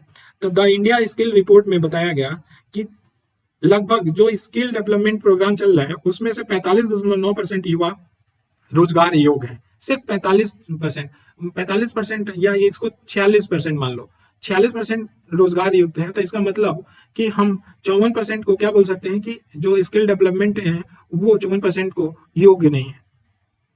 54% योग्य नहीं है, 46% योग्य है, ये हालत है। The skill India skill report के अनुसार ही बोलता है। यूनिसेफ भी बोलता है कि 50% से अधिक भारतीय युवा 2030 तक रोजगार के लिए आवश्यक शिक्षा और कौशल प्राप्त करने के लिए ट्रैक पे नहीं है। तो यूनिसेफ ने भी बोला कि 50% से अधिक लोग क्या, जो हमें प्रशिक्षण चाहिए, जो हमें स्किल चाहिए, वो स्किल की तरफ हम नहीं है। 2030 तक भारत को बहुत कौशल लोग चाहिए, लेकिन ऐसा कुछ नहीं है। उद्यमिता के प्रति अज्ञानता और उदासीनता, तो जो भी उद्यमिता है, हर कोई तो नौकरी करना चाह रहा है। जो भी उद्यमिता है उनके प्रति अज्ञानता है या उदासीनता है। 70% भारतीय युवाओं को योजनाओं के बारे में पता नहीं है। ये ऑब्जर्वर रिसर्च फाउंडेशन और WEF द्वारा हाल ही में कहा गया। 70% भारतीय युवाओं को योजनाओं के बारे में पता नहीं। अपर्याप्त प्रशिक्षण क्षमता, कुशल श्रमिकों की भारी मांग को देखते हुए शैक्षिक संस्थानों में उपलब्ध वर्तमान इंफ्रास्ट्रक्चर सुविधाएं क्या है, इंफ्रास्ट्रक्चर नहीं है। और भारत में लगभग 12 मिलियन लोगों को हर साल कार्यबल में शामिल होने की उम्मीद है, जबकि देश की वर्तमान कुल प्रशिक्षण क्षमता कितना है, 4.3 मिलियन। भाई ऊपर वाली बात होगी। तो अपर्याप्त प्रशिक्षण क्षमता है, बेमेल कौशल है। हमें कौशल चाहिए कुछ और दे रहे हैं कुछ और, पेड़ा बनाने की कौशल दे रहे हैं, हमें चाहिए कि मशीन कैसे चलाना है। ठीक है, तो बेमोल कौशल दिया जा रहा है, अंतराल बढ़ रहा है, रीस्किलिंग अप स्किलिंग। ठीक है, अब क्या हो रहा है ना कि प्रौद्योगिकी बहुत बढ़ रही है, AI आ रहा है, रोबोट आ रहा है, तो अब क्या जरूरत है कि रीस्किल, जो स्किल प्राप्त है उनको फिर से रीस्किल किया जाए नई टेक्नोलॉजी के लिए, और अप स्किलिंग किया जाए। जो अप स्किलिंग किया जा रहा है उसको अच्छे लेवल पे स्किलिंग किया जाए, ऐसा होना चाहिए। जोखिम लेने वाले व्यवहार की अनुपस्थिति,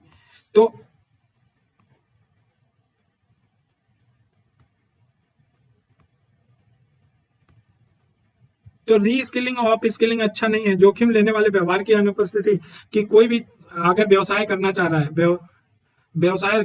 तो वो व्यवसाय में जोखिम लेना ही नहीं चाह रहा है, तो जब तक जोखिम नहीं लेगा तब तक आगे बढ़ेगा नहीं। कुशल युवाओं के लिए रोजगार सृजन, जो कुशल युवाएं हैं उनको रोजगार नहीं मिल रहा है, जो चमचे हैं उनको रोजगार मिल जा रहा है, तो ये भी बहुत बड़ा चुनौती है। अशिक्षित ग्रामीण युवा, जो ग्रामीण क्षेत्र में अशिक्षा फैला हुआ उसकी वजह से क्या है, ये समस्याएं हैं। तो सरकार को कदम क्या उठाया, तो स्किल इंडिया उठाया, संसाधन को सही करने के लिए मानव संसाधन, पीएम युवा योजना लाया, ये जो युवा हैं उनको उद्यमी बनाया, भारत कौशल संस्थान लाया गया जिसमें कौशल का शिक्षा दिया जा रहा है, प्रशिक्षण दिया जा रहा है। प्रधानमंत्री कौशल विकास योजना लिया गया, तो इसमें भी क्या किया जा रहा है, कौशल को प्रोत्साहित किया जा रहा है। तो ये सारे स्कीम है। ठीक, दीनदयाल उपाध्याय ग्रामीण कौशल योजना, ग्रामीण सेक्टर के युवा हैं उनको क्या करना, प्रशिक्षण देना, कौशल बढ़ाना। औद्योगिक मूल्य संवर्धन, जिसको स्टाइप परियोजना लाया गया, ये भी स्टाइप योजना किससे था, या संकल्प योजना, दोनों ही योजना किससे था, कौशल प्रशिक्षण से जुड़ा हुआ है। ठीक है, तो ये सारी योजनाएं लेके आया गया। तो सुझाव क्या दिया जाता है मानव संसाधन को सही करने के लिए, और यही सुझाव, चुनौतियां भी नेगेटिव लिख दोगे तो हो जाएगा। गुणवत्तापूर्ण कौशल विकास को बढ़ावा देना चाहिए, क्योंकि बहुत अंतराल है, ये 46% ही केवल योग्य हैं जो भी शिक्षा प्रशिक्षण दे रहे हैं। तो यह तर्क रखो। कौशल के लिए आर्थिक प्रोत्साहन देना चाहिए, उद्योगों को कुशल जनशक्ति से जुड़े उत्पादकता का लाभ एहसास कराएं। क्या हो रहा है ना, जो भी उद्योग हैं, उद्योग वो जो कौशल नहीं है, जो बहुत ज्यादा कौशल हैं, उनको ना लेके जो थोड़ा बहुत प्रशिक्षित हैं, क्योंकि उनको वेतन कम देना होगा, उसको उठाते हैं। तो वो इस बातें में क्या करना चाहिए कि उनकी उत्पादकता का फुल फायदा नहीं होता है उद्योगों का, तो कौशल लोगों को यूज करें तो उत्पादकता क्या हो जाए, बढ़ जाएगा। तो ऐसे में क्या करें, उनको जो उद्योगपति हैं उनको इस बात का एहसास दिलाएंगे, जो उत्पादकता बढ़ाने वाले हैं उन्हीं को शामिल करें। उद्यमशीलता के लिए एक सक्षम परिस्थितिकी तंत्र बनाएं। तो जो भी उद्यमशीलता को बढ़ावा देना है तो कुछ ऐसा तंत्र विकसित करें कि उद्यमी बहुत सारे बन के निकले। प्रशिक्षण दिया जाए, और प्रशिक्षण दिया जाए तो उनके जो इंफ्रास्ट्रक्चर वगैरह है उस पर ध्यान दिया जाए। मानव संसाधन की आवश्यकताएं अगर देखें तो उद्योग की क्षेत्रीय आवश्यकताओं और देश की रणनीतिक प्राथमिकताओं के अनुसार उनको क्या देना चाहिए,